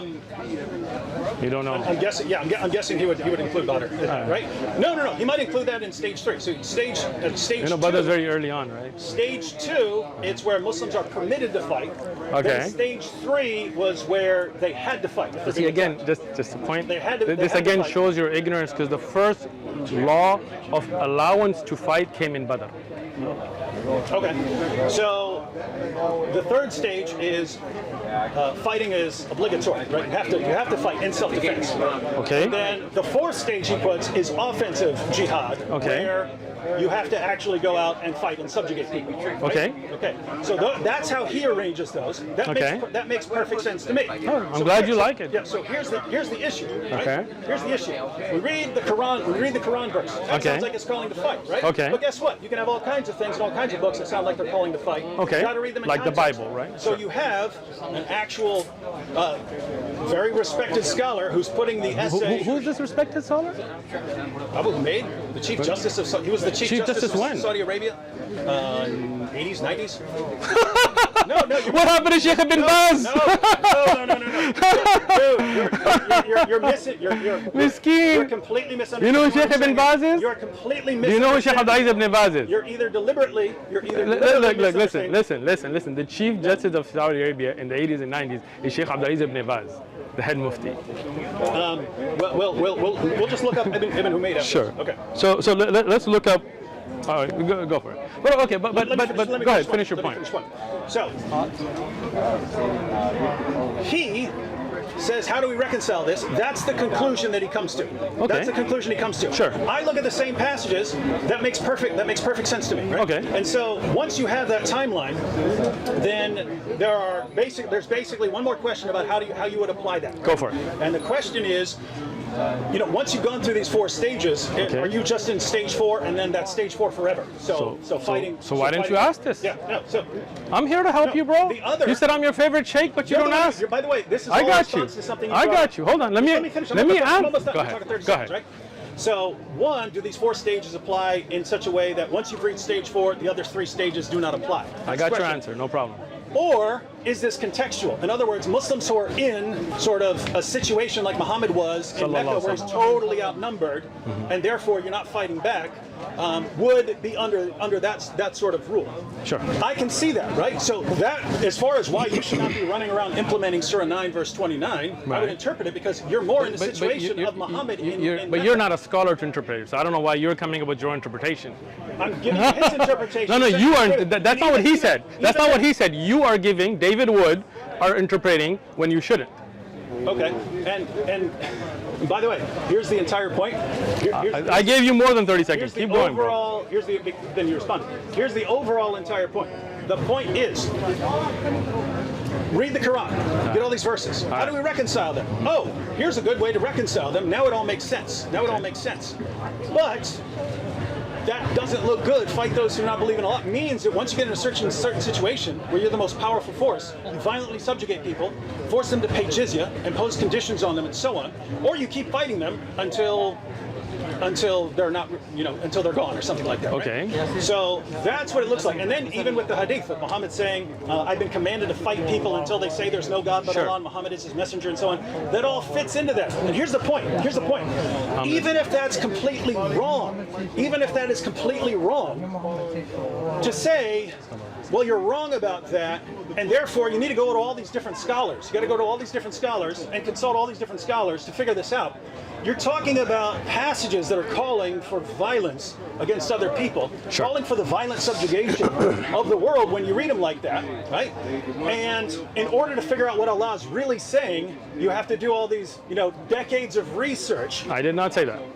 So the problem is, which we always come back to, the Quran claims to be clear. The Quran claims to be clear. We open it. Well, we got some problem on understanding these verses. How do we reconcile them? We reconcile them in a way that constantly escalates the violence. And if that's wrong, how do you know what you're supposed to do? Well, you're supposed to spend a lot of time going to all these scholars, but that means that it's just not clear. So we're not talking about reading the context or reading the entire book. You have to go outside of the book, and then when you get to the hadith, then you have to go to the outside of the hadith, and you have to go to all these scholars. That is a lot of work to understand who I'm supposed to kill and who I'm not supposed to kill. You know what I mean? Are you done? I'm done. You are done. Now, as I said, you know that I'm not nervous because I let you speak respectfully. And you know you are nervous because you keep interrupting me. So let's see if you interrupt me now. Let's try it now, right? So, now, as I told you from the beginning, the Quran clearly tells you, if you don't know, يَسْأَلُ الْأَهْلُ الذِّكْرِ, ask those who know.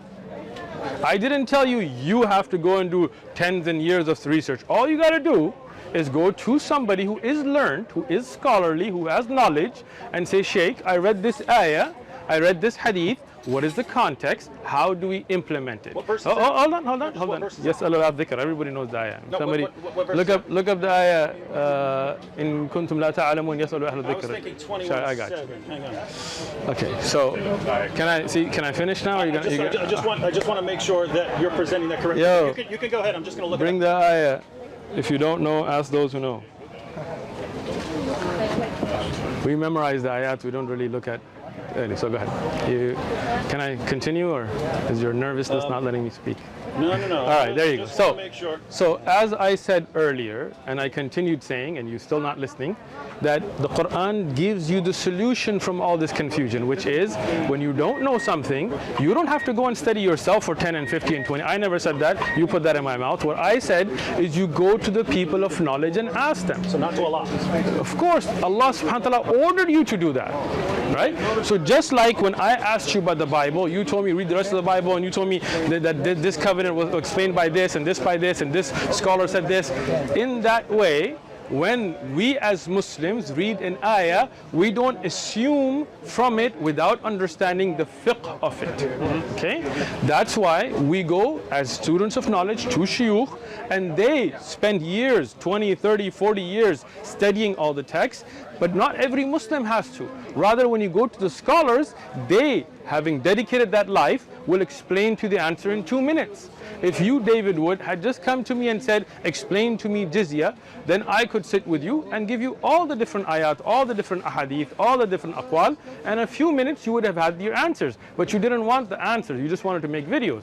If you wanted to know about fighting in Islam, we have whole abwab, whole chapters on jihad and qital that bring all those verses and all those ahadith and explain what's nasikh, what's mansukh, what's early, what's later, right? So that's not an issue. What you're doing is, instead of looking at the fiqh, the implementation, you're trying to go to these verses, and you are not looking up these verses randomly. You are getting these in order to attack, and then you're digging from there. I got you. I would not. You would not go to the Bible. I would not. To attack, right? Again, once again. By the way, hold on. No, I just want to know, is that the verse you were quoting with the ask those who possess the message. So the dhikr. Yeah. The dhikr. Ahlul dhikr in kuntum la ta'alamun. Yes. Well, this is talking about. Isn't this talking about Christians and Jews? It is not. Before also, the messengers. You see how he's trying to change the subject now? No. Can I finish what I'm saying, and then I'll explain the ayah to you? Okay, go ahead. Go ahead. Thank you. And this is a Yusuf Ali translation? Seriously? You use the Yusuf Ali translation? You don't like it? Yusuf Ali was Ismaili. You know that, right? I believe Hilali Khan actually says this is talking about Jews and Christians here. Oh. He says the previous scriptures. All right, so get Hilali, and I mean here, look at Mustafa Khattab here. What's the? Bring it up here. 21:7. Go for it. Whose phone is this? I have no idea. Go ahead. Finish. All right, go ahead. So let's get back to the point.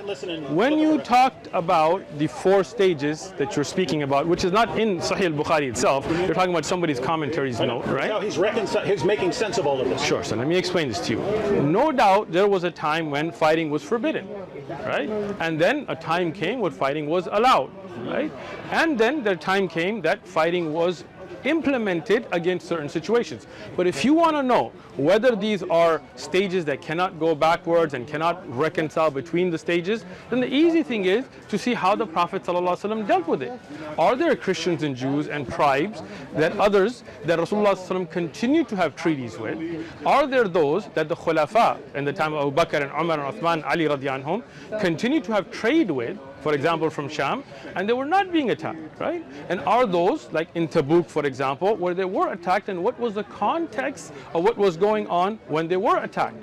What are the rules and regulation of difa'? For example, are you paying attention to what I'm saying, or you're just smirking away, right? In difa', when you are attacked, for example, there is no need for an amir. Right? You defend yourself. But offensive jihad, one of the conditions is that you have to have an amir, a Muslim leader that unites and brings the Muslims together for offensive jihad. Right? So if you're in a time where you don't have such an amir, you cannot initiate an offensive jihad. Right? Even though you are past the 4th stage. You understand what I'm saying?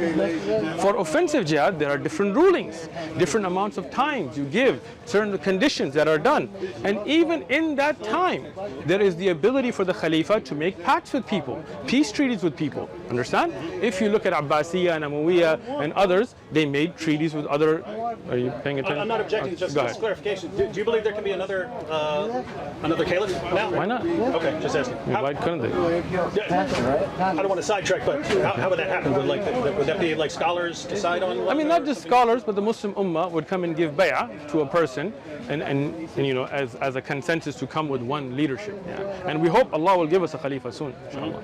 Okay, so now do you understand about the 4 stages, or you just didn't pay attention during that part?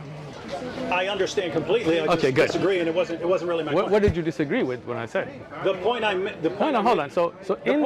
If I were to go to, I'm really confused about these passages. Let me go to a scholar. Yeah, okay, go ahead. What if the scholar tells me, yeah, you had these 4 stages, and once you reach stage 4, then there's this. Sure. I go to a different scholar, and he says, what? That's nonsense. What are you talking about? Easy answer for you. Just like a Christian. If I went to a Christian preacher and he told me that God made people in His image, and that's why God was white, and black people aren't a part of God, and whatever, or the Christian pastor here in California that was saying that the Pulse shooting was a good thing and gays should be shot and so on. As a Christian, he may be a pastor, but you would say, does that come in line with what he's presenting from the biblical scriptures? So we as Muslims say, Zin bil kitab wa sunnah. Hold on, listen now, bro. When a scholar gives you... just reached the problem. Okay. When a scholar gives you clear evidences from the Quran and Sahih Ahadith, then that's the scholar you should follow. When a scholar misinterprets Quran and you can see the evidence is being presented by, I'll give you an example. Let's say a scholar tells you, light this guy on fire, right? And I tell you, David, don't do it, bro, because Rasulullah ﷺ forbid punishing with the fire, right? So now which scholar are you going to listen to? The one who punishes with fire. Right? True, yeah. So now which scholar should you listen to? The one who can back it up. There you go. But that means it comes down to the sources. The problem is when we're reading the sources. Of course, but the difference is the scholar understands the different sources, different ayat, and brings them together to explain it to you. You, David Wood, are just Googling one ayah, not understanding the rest, and trying to make your own interpretation. Hence the problem. Like this is me. You're acting like this is me. Well, we're talking about you. So for example, in this Surah 21 verse 7. Right? Okay. So you got Yusuf Ali. Before thee also, the apostles we sent were. So we're talking about Yusuf. Men. Yeah. I'm giving that as an example. Before thee also, the apostles we sent were but men, to whom we granted inspiration. If you realize this not, ask of those who possess the message. Okay. When you read the Hilali Khan, And we sent not before you, O Muhammad, but men to whom we inspired. So ask the people of the reminder, Yes. the scriptures, the Torah and the gospel, if Yes. you do not know. Excellent. So here, So now- anyway, here's the Let me explain it now. This is Hilleli and Khan, and they're saying what this verse is talking about is asking Jews and Christians who have their book. Sure, right? I got So you. if it's not, that's the point. If it's not what that means, who in the world am I supposed to listen to? Let me tell you. Okay, good. Is Hilali or Yusuf Ali your person you have asked? No, It is not. Yeah, you just Google it, right? They're not. I went to their translation. That's Yeah. You Googled it, right? You looked it up. I did not Google it at all. Okay, so you looked it up on the internet, right? Yeah, This is that's what not. it says This in is the not. Quran. Pull This it is up. not asking a teacher. This is you again going in, looking at one verse and thinking you understand it, right? If you had asked a scholar, then I would have told you, or I'm a student of knowledge, but a scholar would have told you that this ayah in the explanation from the Sahaba themselves who were there, explain that no doubt that the people of scripture had a knowledge about Rasulullah sallallahu alaihi wasallam, and that's why many of them became Muslim. But this ayah is applicable for us as well, and that's why Allah subhanahu wa ta'ala used the word dhikr. You know what dhikr means? Reminder. Right, but what is dhikr in the Quran? Inna anzalnahu. Right there, Dhikr. it applied to the earlier scriptures. Right, but this is the Quran making tafsir of the Quran, if you understand, right? The word dhikr has been used for the Quran itself. And for the Torah and the gospel. Right? Exactly. Why? Because part of the wahi. Right? So under that, the Quran and what is preserved, if we had from the earlier scriptures, the hadith that is a part of the wahi, those scholars that are well versed in the dhikr, then they are the ones you should ask. So today, if you go to a scholar who is well versed in the Quran, in the hadith, then this ayah is as applicable to us as it was to those that I was talking about earlier, that if you knew, then you should have looked at the scriptures which mention the Prophet ﷺ and accepted it, right? But this ayah is not nasikh or mansukhan, right? This is where the muhkam, the ability to give hukam, continues. Now, if you ask a scholar today who is well versed in the dhikr, in the Quran, in the hadith, then they can give you references and explain the concept. No problem, it's very easy. But instead of going to that route, I want to look up this ayah and think that I know what it means. I want to look up this hadith, whether it's strong or weak, and think what it means. Why not just come and say, hey, I want to understand the concept of jizya from a fiqh perspective. So looking at all of the ayat, looking at all of the hadith, the research that we've already put in, sit down and explain it to you. But you don't want the answer, right? It doesn't work at all. Why does it not work? Because I come to you. Explain this to me. I Sure. get a different explanation from the one that I get from Ibn Kathir. Ibn Kathir is not your teacher. You didn't ask Ibn. Again, hold on. Ibn Kathir is a book of tafsir. He wrote books to get his book. I know. Views, But right? he was not explaining fiqh here. He was explaining an ayah and things that are related. It was not in the implementation. It's not a big book of fiqh. So instead of going to, you didn't go to any other Islamic scholar and ask this question. You went and tried to make your own interpretation based on Ibn Kathir or whatever else.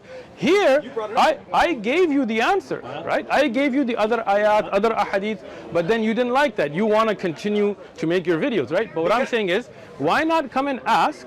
If you don't want to ask me, not me, go ask another scholar. Sit down with a scholar, a qualified Islamic scholar, and say, I want to understand the ahkam of qital. In our time, what are the ahkam of qital? And a scholar will say, this ayah, this ayah, this ayah, this ayah, this ayah, this hadith, this hadith, this hadith. You don't have to do that research. That's what a scholar does. And with all of that, he'll give you a clear answer. No. But you don't want a clear answer. No. This is the same as Exactly. I say you don't want a clear answer. He goes, no, I don't want a clear answer. Let me give you an example, right? So you take a verse like no compulsion. Truth comes out, bro. Truth comes out, whether you like it or not. Take a verse like no compulsion in religion. Sure. You go to something like A scholar. Tafsir Qurtubi. No, again. Instead of going to a scholar, you're going to Qurtubi, which you don't understand. You can never read about Islam. You can't just read You can. No. Read the Sirah, read the commentaries. You'll only be misled. Just like when I mentioned about the Bible, you told me you got to look at other verses and other that. You can't just read the Bible. You can. I agree, but you're not telling me to read other verses of the Quran. You're telling me I have to go to a person. I am. But what I'm saying is, if you're willing to dedicate years and years of research, looking at all the different issues, I have no problem with that. But as a student of knowledge, hold on. Years of research hold on. to figure out what this verse is saying. Hold on. Listen. You're talking about a whole system of life. You're talking about a penal code. I'll be talking about a verse. No. Like, But again, the Quran is not just one verse. Right? You're talking about something that has the rules and regulations of war. You're talking about those stories of the past, of the future, about prayer and fasting, about dealing with your neighbors.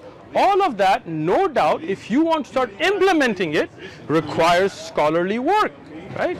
There are ulama from the time of the Prophet ﷺ, Ibn Abbas, Ibn Mas'ud, that were the scholars amongst the Sahaba. And when a companion didn't understand the ayah, he would go to them. That's why Rasulullah ﷺ said, take the Quran from Ibn Mas'ud and Ubay ibn Ka'b and others, right? So you would go to them.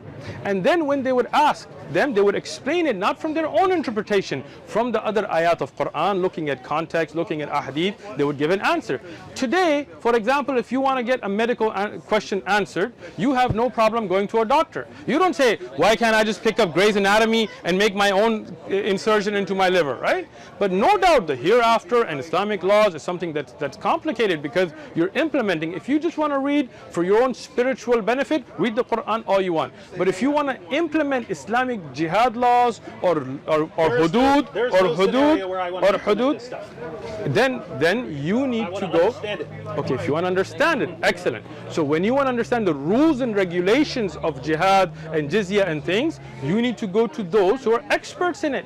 Just like if you want to understand legal system in America, you don't just pick up the Constitution and go, to me 2B means this. No, you go to a legal expert to understand it. Just like the Bible. If you want to understand the Bible, we have people like McCarthy and others who write these. But you even told me, McCarthy's, when I pointed out from McCarthy, you were like, that's just one guy. You threw him under the bus. But you would go to a Christian and ask, hey, is this applicable today or not? Is this a proverb? Is this a simile? Is this Jesus giving a direct ruling? Or is this something that has a different meaning? Just like that. But you don't want to give the same courtesy to Islam because David Wood just wants to make videos. Wrong. So, and I know we have to be wrapping up here, but we do, yeah. Just to explain my perspective here, right? So, back to what I mentioned earlier. And this is not to belabor this particular point, but it's if I were to look it up in the tafsir of Qur'an. Sure. So I look up this verse. He gives, according to this guy, and this guy, it means this. Exactly. According to this guy, and this guy. Perfect example. Thank you. Something completely different. Thank you. According to this guy, and this guy, but he's quoting Muhammad's companions and all these other guys who are giving all of these different interpretations. Exactly. Right? So here's the thing. The idea that you just nailed your coffin right now. But go ahead. The further you go back in time, the less they know. That's not true. To where Muhammad's companions are walking around, the verse means this, and someone else says, no, it doesn't mean that. It means this, and they're giving completely different interpretations. I'll let you speak. They're applying completely different hadiths to the situation. They're saying in the historical context for this one was this one. The other one says no, the historical context was that. Excellent. If there's that much confusion back then, the idea, I'm just going to go to a scholar, all the scholar could possibly do is explain why there's so much confusion. Nope. Unless everyone back then except one particular interpretation. I got you. Go ahead. Had it correct. Speak. And anyway, here's the point. That wasn't the point? I read a verse of the Quran. Go ahead. I read a verse of the Quran. That sounds like this. Let me look it up. So I look it up in the commentaries, and I find that according to Muhammad's companions, they didn't agree on it. There's all these different interpretations. Sure. So I go around, look at the relevant hadiths, and you get different interpretations of the verse. And your solution is, well, you have to go to a guy. The problem is, I could go to a guy who favors this guy in the commentaries more than this other guy. And so I'm still going to get, you're acting like if I go to scholars today, I'm going to get this consensus opinion on what this verse means. And I know enough to know that that is not true. You don't. I do. Let me explain to you why. Okay, let me tell you now. Okay. Are you done speaking? Are you done speaking? Go. Are you done speaking, bro? Yeah, sure. Go ahead. Thank you for nailing your coffin. Let me explain Most confusing religion. It is not. Most confusing. It's most confusing because of the lack of your ability to understand one simple concept, which is no one could agree on what any of these again. things mean, You see how he doesn't let me speak. You see that? All your audience, let him see how I quietly listen to him because I'm not nervous, but this nervous guy, he keeps interrupting me because he knows he nailed his coffin. I will explain it to you. Well, because you're not letting me speak. Now, when we go back to Qurtubi, there are riwayat there that are authentic. There are riwayat there that are da'if, that are weak. So this is the job of scholars. Qurtubi, Tabari, Ibn Kathir, they collected all of this. Tabari, many of the riwayat he collected, he himself says this is weak. Ibn Kathir as well. These are jami' tafasir. These are tafasir that put together the bigger picture for scholars to go and look at research. But the problem is David Wood is too ignorant to understand. Hold on, let me finish. Let me finish. Let me finish. Let me finish. When you look at 10 interpretations, the reason you're confused because you don't have enough knowledge or enough sense to ask a scholar. The scholars, what they do, like my teacher, Sheikh Abdul Salam, he has a book of tafsir where he brings those interpretations and says this narration is da'if, it's weak. This is why it's weak. Its chain is weak. Qurtubi mentions it, but it's da'if. Ibn Kathir mentions it, but it's da'if. At-Tabari mentions, but it's weak. And then here is what is authentic.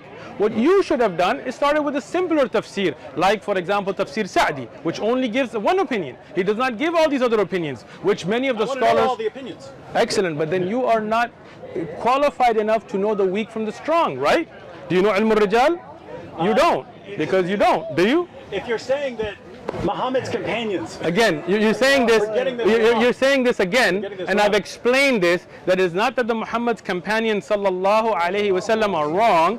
It's because many of those narrations are weak in their chains. People were lying about them. They were not lying. Again, lying. there is a difference between kadhab, a lie, and a da'if hadith, right? But when something is not authentically established, we don't rely upon them.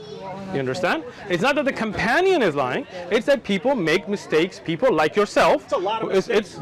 People. You make more mistakes than them, so don't get carried away. You took. You did. You took Ibn Abbas's narration of one ayah and plugged it somewhere else, right? That type. I didn't. Muslims did. No. So they made a mistake. Who made that website? You don't know. You're the one that told me. You don't know. You told me it's a Shia website. Because of the name, right? And Muslim. Listen, I didn't make that claim. It could be, but you're making a claim it's Muslims without knowing. This is your false assumption, right? But that ayah has not been explained by Ibn Abbas. You falsified that by misreading a website. Now, like that, there are other people by trusting somebody you don't know, which is funny. Anyway, is making the mistake of trusting all these different commentators. Once again, no. Let me finish. You see, if Qurtubi gives 10 interpretations, and these are all traced back to Muslim scholars, right? If he gives 10 interpretations and 9 of them are wrong, sure. That means that the false information and the mistakes are massively outnumbering. Let me explain this again. The truth. When there are 10 narrations, there will not be 10 different opinions. It will be one will say, for example, it's Makki, one will say it's Madni. One will say this is for this ayah, this is for this ayah, right? So it's not like there are 10 different interpretations, but there may be weak narrations. Qurtubi, Tabari, these are research level books. These are not supposed to be just for people like yourself who don't know Sahih from Da'if, that they go and think they know. Hold on, let me finish. Once again, read the Quran all you want. Read the Ahadith all you want. But when you don't know, ask those who know.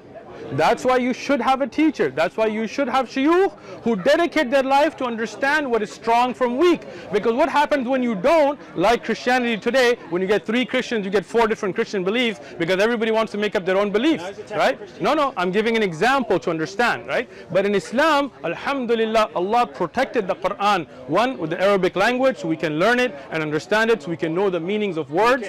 Yes, we can. Secondly, we have, alhamdulillah, the Quran that explains the Quran. We have ayat that make tafsir of ayat. Alhamdulillah, there are things where there are clear, sahih, authentic ahadith from Rasulullah sallallahu alaihi wasallam that explain the ayah. There are authentic narrations from Sahaba and Tabi'un and the ulama of Islam that took these, right? But the problem is that they do. The problem is, let me finish, bro. I'm saying no, they don't. Let me finish, right? When you look at the meanings of words, Jami' at-Tafasir will give you everything that is reported, right? But no, for example, no scholar in Islam says Qul huwallahu ahad doesn't mean that Allah is one. Right? No scholar does that, right? Rather, they come to a consensus, ijma', and much of tafsir is bil ijma', is by consensus, and kutub of tafsir explain that. But your problem is you don't want to ask somebody who knows. You want to go and read here and read there, misunderstanding those ayat, and then try to implement it. It's very simple, very simple. The most confusing Ask religion out the there. people of knowledge. Is that difficult for you? Well, let me slow it down.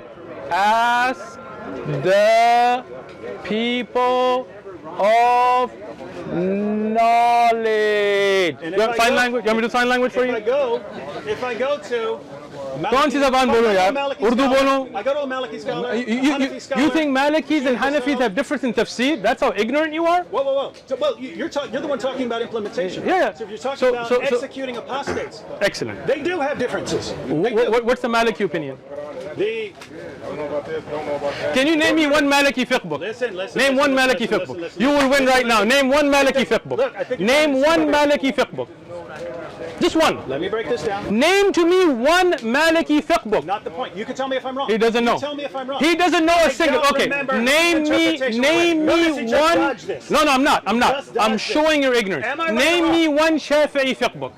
Just answer. Name me one Hanafi fiqh book. Name me one Hanbali fiqh book. Name me one Zahiri fiqh book. You don't know a single fiqh book's name. He knows what the issue is coming. He knows what the issue is coming. Go ahead, bring it. You go to one of these schools. Okay. It says that if you're going to execute someone for apostasy, Okay. you have to give them a waiting period. Okay. A certain number of days, right? All of Days them or said that, something. but okay. No, some of them say you don't have Who? to. I would have to look it up. You know, Look it up where? You know I'm right. Look it up where? No, you're not right. made my All of the opinion on this 10 years ago. madhahib, all of the madhahib agree that have if to. you're going to, you have to give that person a If I chance. quote someone who says, Hold on, listen. listen. They disagree as well on whether female apostates are to be executed or not? Let me explain this. Is there a disagreement among the four schools? Let me Is explain. there a disagreement among the four schools Let me on whether explain. female apostates are killed like male apostates? Not mu'tamidan, right? But you don't even know what that means. So I got to explain it to you, okay? Explain it. When you say a Shafi'i book, or a Maliki book, or a Hanafi book, or a Hanbali book, or a Zahiri book, many scholars, thousands or hundreds of thousands within that madhab wrote books. Many of them were wrong about things. Many of them Scholars got it wrong? scholars, yeah, people. Man. Oh man! Glad I didn't go to those scholars. I'm glad that you think that Christian scholars never get anything wrong, right? I'm glad I didn't go to those scholars. Gotcha. I'm glad Gotcha I again. didn't go to those scholars. because Gotcha it's the again. place you So go you're to telling me understand what the you're Quran is telling saying me to a scholar, Christian but scholars. giving you a different Listen, interpretation. you're saying Christian scholars never get anything wrong? Christian Well, it's over. scholars get It's all over. kinds of You're things. done. Wallahi, you're done. If you have a Wallahi, course that's you're done. explaining me how to act in the Like world, Christian scholars never get anything wrong. Is that true? no. Well, I'm glad I didn't go to those scholars, right? Look. Oh, come on, man. You're done. You're interpreting, Now let me explain the point to hang on, you. You're interpreting me as saying that, Muslim scholars can get something wrong. Shame They on can. me because I wouldn't. No. Muslim scholars can. Absolutely not. I'm saying if you're claiming, Yes. you're acting like there's this consensus. You pick a scholar On go to certain a- issues, go to a on certain scholar. issues there are ijma'. On certain issues there is ijma'. Certain issues there is khilaf. Yes. We study those. Now let me explain the Yes, madhahib. yes. Because, let me benefit you hang on. by You letting talked you for learn 10 something. minutes straight. No, I'll keep this I short. wasn't even done. You I'll keep this interrupted short. me. I'll keep this short. You interrupted me I'll though. keep this short. Go ahead. You always say that and then you go on. I'll keep Go it ahead. very short. Go ahead, bro. I got you. Keep this very short. So, in Christianity, there are consensus issues. In Islam, there are consensus issues. Right? Agreed. When we look up the issues where there are disagreements Sure. in Islam, Sure. it's things like fight those who do not believe in Allah. Sure. And Christianity. How to carry out Sure. apostasy Oh, you laws. think all those crusades and all those battles for the cross They're weren't not- under the they're Bible? not getting that from there. They didn't use the Bible to justify crusades? Oh! You're as ignorant of history as you are of What verse? Islam. What are they using? Excellent. What verse are they Excellent. using I'll tell you what. Hold to on. slaughter Hold on. If Love you your go, enemies. if you, that's what the Crusaders said when they raped, no, massacred with the I'm cross. saying, where Love did- your enemies, I'm right? saying, where did they get it from? Excellent. Do this when you go home. Look up the Pope's writings using the Bible Popes? to justify. Yes. What verse? Give me a verse that you can use. Look, I am not the one that studies the Bible on the popes. Right? I didn't come with that claim. But I'll tell you what. Attacking the Bible. You No, can't I give me don't. one verse No. that Listen. could be used to justify the Crusades. Look, there are plenty of verses that they have used. I want one verse sure. that would actually, in All right. context from a Sure, scholar, no problem. be used to justify. You want just a verse? No problem. I got you.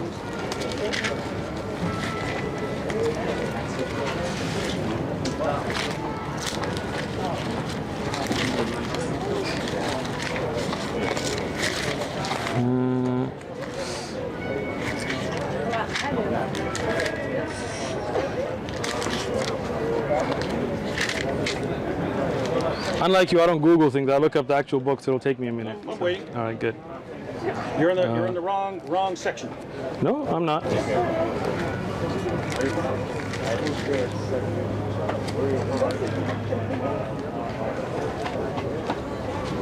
You looking for Luke 19:27? Try that one. Luke 19:27. you got it Excellent. All highlighted. right, I do. But bring here those enemies of mine who did not want me to reign over them and slay them before me. Can this verse not be used to slaughter people? Thank you. No. Thank you. If anyone. Thank you. If you think people can be that sloppy, because what happens? Oh, now we need. Okay. So now look at. Go ahead. That's a perfect example. Excellent. It is. Go to Luke 19:27. You start Excellent. reading at verse 12. Okay. Jesus is telling a story. He Excellent. Tells a story Yes. About a king. And what's the point of the king story? goes away. To give you a lesson. No, it's to use the No, the story is not to give you a lesson. And not- this is it's not a command. and why? Listen, when you have It's the king of such the story problems, who says I this. got you, bro. Okay. But when you give stories, you are giving your disciples a lesson. And if you're saying that no Christian has ever used this verse, Show me one. Sure, we'll look it up when we go home. All right, sure, we'll look it up. Christian would have to be the biggest idiot in all of history. There are plenty to of big read a idiot Christians, story- bro. To read a There are story. plenty of big idiot Christians. You know that. You know That's that. true. But we're not. Thank you. Yeah. Hitler quoted Bible verses in his speeches. Is that not true? Yeah, he also said he preferred Islam to Christianity. But he did quote biblical verses True. to Is he- promote is his he a- genocide. is he a So scholar? are there Christians? scholar? Are there Christians who use biblical verses to massacre and kill? You have just proven yourself to be wrong. Thank you very much, David Wood, for coming out. Have a good trip. Absolutely not. We're talking about consensus of scholars, and you name a bunch of people. Look. You said that a Muslim who just picks up the Quran can misunderstand these ayat. I agree. And I told you that the same is true for the Bible, and you said, show me a verse No. that a Christian could pick up and read and misuse it to kill people. I showed it to you, Absolutely. and you admitted on No. camera that No. a person who believed in Jesus, according to his own admission, Any literate person who Hitler reads that used them. sees that it's Now, a story. go It home. Literally starts. Go home. The passage Like, literally look, starts with, and he told I them understand, they're terrible. but there are Christians that you will find Where? that have taken. For sure, we'll look it up. When you go home, look up the Pope's. Christian quoted the- 1927. Hold on, listen. When you go home, look up the Pope's writings to justify the crusade, and look at the biblical verses that were used. How's that, Dave? I'm still waiting for Are you going to look it up when you go home? The Pope's writings to justify You the look it up. crusade. Send me the verses. Okay, let's do it. Send me the verses. Send me the verses. All right, and if you find them, you're going to admit that you were wrong. If you. That's, You're still not understanding the point. You're talking. if I find you what you're asking for, will you admit you're wrong? Yes or no? It's a pretty simple question, Dave. If you show me. Uh-huh. If you show me. That popes use the Bible to justify massacring people. Not the challenge I issued. Not the challenge I issued. Why not? The challenge I issued was you have all of these disagreements on things like carrying out apostasy laws and things like that, Sure. right? Among scholars. If I Among find you schools of thought. Christian scholars Among schools of thought. that have used If you biblical have- verses to kill people, If you have, how's that? No, you have to show that there's disagreement. You have to show that there's actual So disagreement. you mean there's agreement that you should kill people on those verses? No. So I'm assuming if somebody misunderstood it, like the Pope, that there are others who would disagree with him. Not? No. No? You're still not getting the situation. If you, if I find some you the Pope- give me an Okay, example. go ahead. If some Pope said the reason we're going to go kill people The Muslims. is because Luke 19:27 Sure. says it. Okay. Right? Okay. Reading the passage would show that that guy's an idiot who Sure. happens to be Pope, right? The same thing with any scholar. All right. Okay. Reading Surah 9 verse 29 in context and saying fight those who do not believe means that at least once you reach a certain stage in society, you're supposed to fight those who do not believe in Allah, and you read the commentaries. Someone concluding that Sure. is not an idiot. So if a you don't have to be Christian- an idiot. if a Christian that's the point. sees- There are let me- reasonable let me explain interpretations it. of these. There's no So reasonable you are saying interpretation. that if a Christian scholar takes that to be a problem and say the lesson here for us to learn is that you kill those that didn't want you to reign, and that's why we're going to kill those Muslims, Spanish Inquisition and all of that were supported by biblical verses by Christian scholars of the time, right? If I prove you that, will you admit you're wrong? You did not. He listen still to, won't. You did not Still listen. won't. You did not listen to anything I just said. I did. But you just don't want to admit because you know I'm going to prove it. If a pope, you know I'm going to come back with evidence. If a pope were to quote 1927, Sure. when the context showed there is no possible way Why to not? interpret it that way. Why not? What if the would be an Pope idiot. feels, Keep in mind. as a scholar, The same thing. you if feel a Muslim scholar quoted some verse exactly and completely destroyed the context, and the Exactly. next verse destroyed him. Exactly. Right? That's not what we're talking about. This is not the next We are verse, not- okay? we're But not talking but about this that is at the all. issue, right? This is the issue. When I showed you all those other verses as well, the problem was that you were all like, well, read the other part, read this, read that, right? And there are Christians, scholars and others, experts in the Bible that have used biblical verses to carry out horrible, horrendous crimes. Not the And point. now when I am telling to you that I'll bring you those evidences, names and which verses and everything, you are still trying to find a back way out because you know I'm going to find it and you know you're going to be proven wrong again. You missed the point entirely. I'm saying you take any of these verses Sure. and say this means we should go kill people. Sure. You would have to either be insane or have some. So all agenda. those Here's what Christian you can scholars say. were Here's insane Here's what you could say about Christianity and Islam.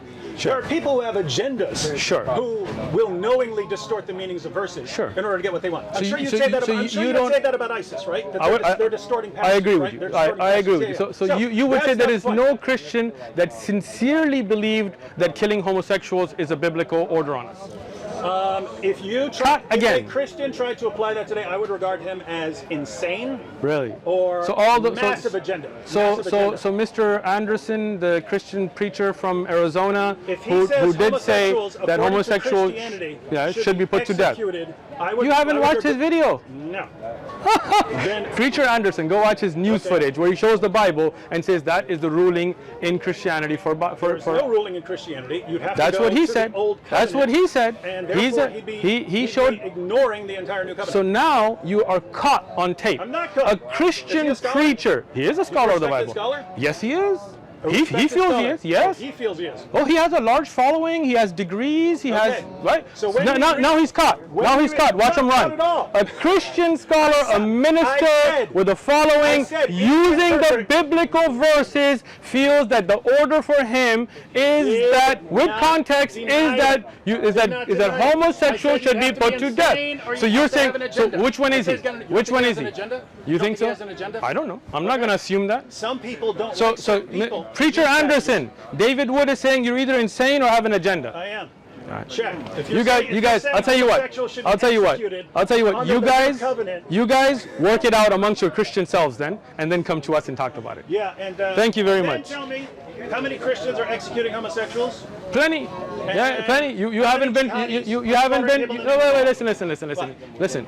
You haven't been to South Sudan. You haven't been to Russia. You haven't been to other places where there are homosexuals being killed in the name of Christianity. You haven't. Islam? Yeah, there are. Of course, we already agreed earlier that many people can misunderstand things, and people's actions are not an evidence. But scripturally, can people misunderstand the Bible? Even scholars, you have been proven, and you threw the poor Anderson guy under the bus. Preacher Anderson. Preacher Anderson, even though I may not agree with you on a lot of things, but I do feel pretty bad that David threw you under the bus. Have a great day, That's David. from the guy who throws Ibn Kathir on the bus. I did not. I explained the weakness in the And his own narration. God I under the love bus. Ibn Kathir, And his and I love prophet under Allah, the bus. and I love Rasulullah sallallahu alaihi wasallam. Says, oh, I can't believe Deuteronomy, Exodus. Look at these horrible Look, teachings. you know you got But caught, God bro. and his You know, prophets say, these are you the know, inspired word of God. you Throw know, under the bus. you know Throw the under the bus, example here we have ended your God, point, prophet, Ibn Kathir, and now greatest scholar of all time in you just Islam. want to make your voice We got one bites. guy we could go Make your to. sound We got bites. one guy No, we go to could go any to scholar. learn Islam. I told you earlier, I scholars wasn't will talking. give us the same answer. I'm a student of knowledge. Go speak to a scholar. No problem. Any scholar. A scholar who will give you answers with evidences. Yes. Ahlul dhikr. Okay, well, any scholar can say, here are the stages of jihad, and here's the source. Again, if a scholar tells you to do something that is clearly against the hadith, then you know that's not a scholar upon the Quran, wa Sunnah, and the way of the Salaf of the Ummah, right? How can fight those who do not believe in Allah be against Sure. the hadith when Muhammad said, Sallallahu I've been Alaihi Wasallam. commanded to fight people until they say Sure. there's no God but Allah. Right, because you could go to other hadith and try I got to, you, and try I got to you, use I got you, those bro. to change the meaning, but there aren't a lot of clearer passages than fight those who do not believe. Right, When we look there- at Muhammad, look. I've been commanded to fight people until they say that there's no God but Allah. And if you get to a position where you say, oh, but in order to understand those, you have when to... the Quran says, but if they incline towards peace, then incline towards it too. Wrong Then passage. then what? No. Not But it's in the Quran, right? It's Under a different stage. under a different. Under No. defensive jihad Which where does it say that it's under defensive jihad? That's how you That's it. No, you got caught again. What is it? 60? Hold on. Ooh, poor guy. Try. Hold on. I got you, bro. Like, the most important thing, because you don't want to look at that way. So, a statement like that, because me, we're going to know what God is, right? For a statement like that, say, the way we go about it. Oh, poor Dave. Keep going. I got you, bro. Don't worry about it. That's the strategy. 8, Surah Anfal, the spoils of war. He just said this is defensive jihad time, right? Nope. Surah Anfal is defensive jihad. This is the first time I've heard that tafsir. So, in number 60, this is defensive jihad for them. Prepare against them what you believers can of military power and cavalry to deter Allah's enemies and the enemies as well as other enemies unknown to you but known to God. This is offensive right now. Whatever you spend in the cause of Allah will be paid to you in full and that you will not be wrong. He just considered this defensive type. But if the enemy in an offensive jihad time, if the enemy is inclined towards peace, make peace with them. Boom. Not the final revelation. Before. Whoa. So this is defensive jihad? This is a defensive jihad ayah? Yes. Preparing for war and getting a seeds for war or defensive jihad ayah? Are you going out and subjugating the world? Are you fighting people? Surah Anfal, the spoils of war. Which came later? Spoils. Surah 8 or Surah 9, which one came later? Oh, you think they came numerically? Which one came later? You think they came numerically? No. Oh, Which one came miskin. later? There are ayat in both. telling me that let eight me came explain after it. Let me explain it. There are ayat in Surah Tawbah and Surah Anfal that came in different time periods. They didn't come one surah at a time. You miskin guy, you didn't know this? These surahs are not revealed one at a time. There were ayat revealed in the 8th surah. 29, listen. I don't have to look that up. But this is offensive jihad. You don't know? And I don't know. I don't know everything, bro. I got you. But here, even with offensive jihad, Allah says that if the enemy is inclined towards peace, make peace. This surah is called Anfal, which is the spoils of war, which are not from defensive jihad. Boom. David Woods, ignorance proven again. Fight. So Ghanima Anfal came from defensive jihad? Let me put this slightly differently. Ghanima comes from defensive jihad. If that were Allah's final ruling, just as the earlier rulings about fighting people who are attacking you or something like that, right? If those were the final rulings, you wouldn't need 929. Why not? You wouldn't need fight those who Why don't not? believe in Allah. No. You don't understand the ayah. This is the problem. Let me explain it, right? When you have a time when you talk about the ayat about Quran coming, they are coming during different battles. And if an ayah comes about a battle during Hunayn or Badr or Uhud or any of those, it doesn't mean that other ayat about jihad will not be revealed during other battles. It's not like those are enough. No, Allah subhanahu wa ta'ala gives you more rulings, more explanation, more encouragement. These are part of how the Quran was revealed. The Quran is not revealed Surah 8 and Surah 9. Ayat are revealed in context of what's going on. That's why even some ayat in Surah Al-Baqarah are going to be early and some are going to be later. This is why surahs are not revealed chunks, but rather for us to understand the context. But now, I don't know that. You know that? Swear to God that you think I know that. Wow. I don't, right? And you don't either. You don't either. How do you know that? Over and over again it talks about. How do you know that the ayah in Surah Tawbah is after that of Anfal? Give me evidence now. You don't know. Do you know? How do you know that then?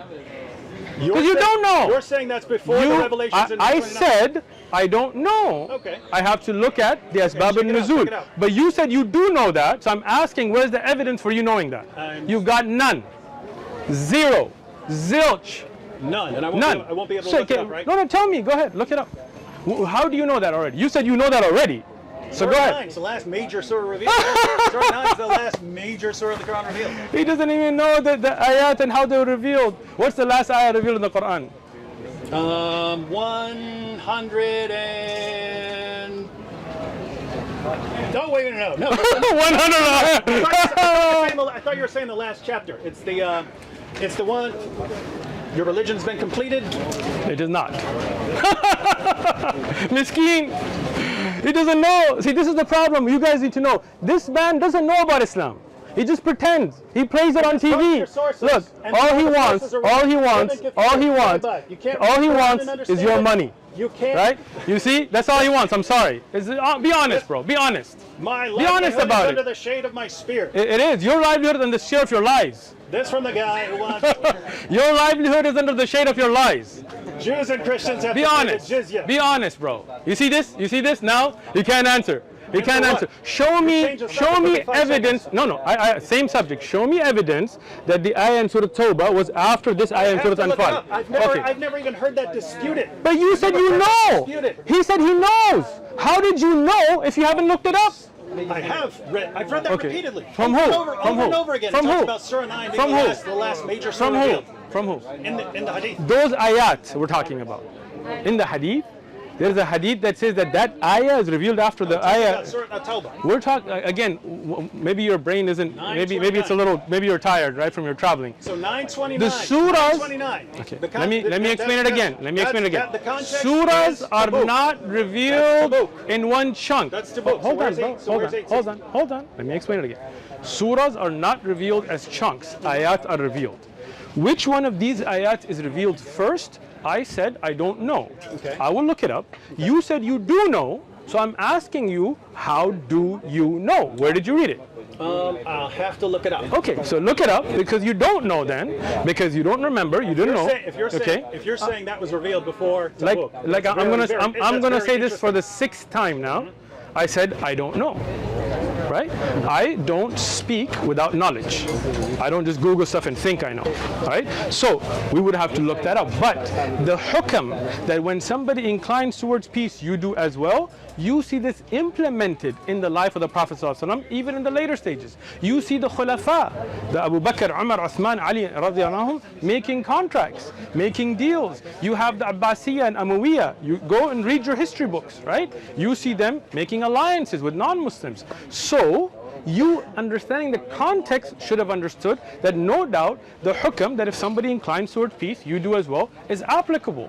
But you didn't know that, and you don't want to know that. Because the scholars I read Which said scholars? it doesn't work. You don't know. Abu Humayd. Abu Humayd didn't talk about these ayat, bro. You're putting that into somebody's mouth. He was talking about a general. Was he talking about these ayat? These are the final revelations. He was talking about these ayat in Tawbah and Anfal? He was not. 973, 9123. Yeah. Those were the 2 ayat he's talking about. You're lying on Abu Humayd. Bring the book next time. Okay. We'll look at it. You can look it up. If you have the Jerusalem edition of I have it. Bukhari. I have it at home. Yeah. Just go to the end. He's got this whole thing on jihad. Okay, I'll bring it with me. Understanding it in context. I'll bring it with me next time. Cool. And we can look at it together. How's that? See if it's right. Cool. That works.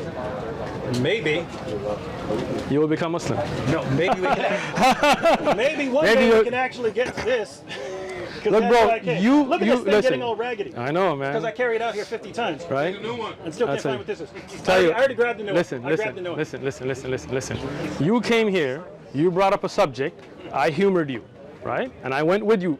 Don't try to act like I didn't. If you had come here and you didn't bring up jizya and you brought this up, I would have addressed this. Not a problem, right? When you come and you bring up a subject. I didn't bring that up. You said you wanted to talk about jizya. Oh, bro, now you were on camera. You showed me a tweet. I asked you that because people keep sending it to me. Exactly. I asked you. So, that was it. So who brought that up? You did. I did. You answered. And then I said, we were done. I said, watch the video when you go home. I said, do you want me to explain it to you? And you said yes. I did not know that jizya would be a 2-hour conversation. Well, that's your lack of understanding, bro. These are deep subjects. We teach whole classes on them. It's too bad the Quran just couldn't be clear the first time. The Quran is as clear as it gets. It's too bad you're too ignorant to understand it. As clear as it gets. Let me say this to you again. Once again. I never said all the scholars got it wrong. I never said they come to me. I said go to the people of knowledge, and Dave just has some issue trying to understand it. No problem, come to me. That's what I did. So when I explained to you then, instead of understanding, you just wanted to debate. to be honest, right? When I If you say explain, if something I that explain to you, that seems false. It doesn't seem to fit with the Quran or the Hadith or Ibn Kathir when or I gave someone you, else, when I gave you I'm other, inclined to- when I'm I inclined gave to you bring that other, up as an when objection. I gave you other Come ayat, on, other ahadith, right? We're not your You- dummies, dude. We don't just sit here and you give information. We just sit there. Yes, Right, whatever right, you right. say. Okay, Right. okay. Don't hit Gotcha, me. gotcha. We're not Listen, like that. No, listen, no. listen, You listen, say something listen, that's listen, wrong. listen. I'm not your slave from the Bible either, where you're going to hit me with a rod and try to kill me, and I'm not your dad, so don't go there, right? Your prophet Let me said- let me your let me take prophet let me said let me go take with it that. back. Look, listen. Your prophet said When believe I that. when my prophet did not say believe in beating your slaves. You're lying on my prophet, as affirmed- you have said. Your prophet, in fact, Alayhi salatu no. Your God, Surah 5, verse 43. The Jews. 5:30. 5:43. You're the half an Quran. hour past the my time. Jews come to Muhammad to settle Alayhi salatu dispute, and wassalam. Allah says, why do they come to you when they have the Torah? They're Excellent. required to judge by the Torah. If anyone fails to judge by what Allah has revealed, they're no better than those who rebel. Right. You go to the historical background from that verse. Muhammad is set up as the Alayhi judge. salatu He says, bring me the Torah. They bring him the Torah. He puts it on the judgment cushion, says, I believe in you and in the one who revealed you. He's talking to the Torah. And Excellent. Ibn Asaq, the Jews come to him and they say, do you really believe in this Torah that we have with us? He says, yes, I do, but you've broken your covenant. Over and over again, he affirms the inspiration, preservation, and authority let me go of back. the Torah in the possession of the Jews. According to the Quran, Jesus affirmed the Torah that he had between his hands. So everyone's affirming the Torah, and somehow we don't believe in that Torah. Let me explain Even it. though all your Go books ahead. here are Go quoting ahead. the Torah. Are you done? Your tracks are. Are you done? So Allah says, Are you believe done? the Torah. Are you done? You see this? He doesn't want me to speak Muhammad says, believe because the he Torah. knows.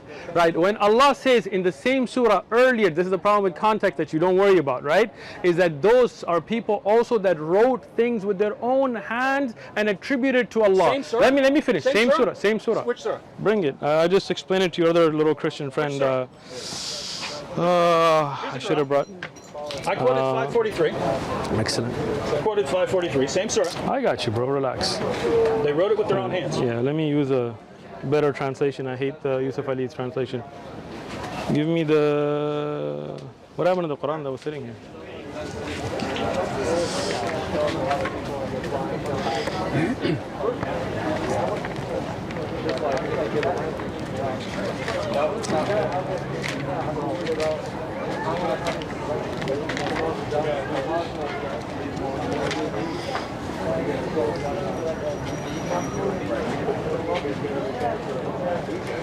While he's looking that up, since it's going to take a second, and he's not Hold going to on.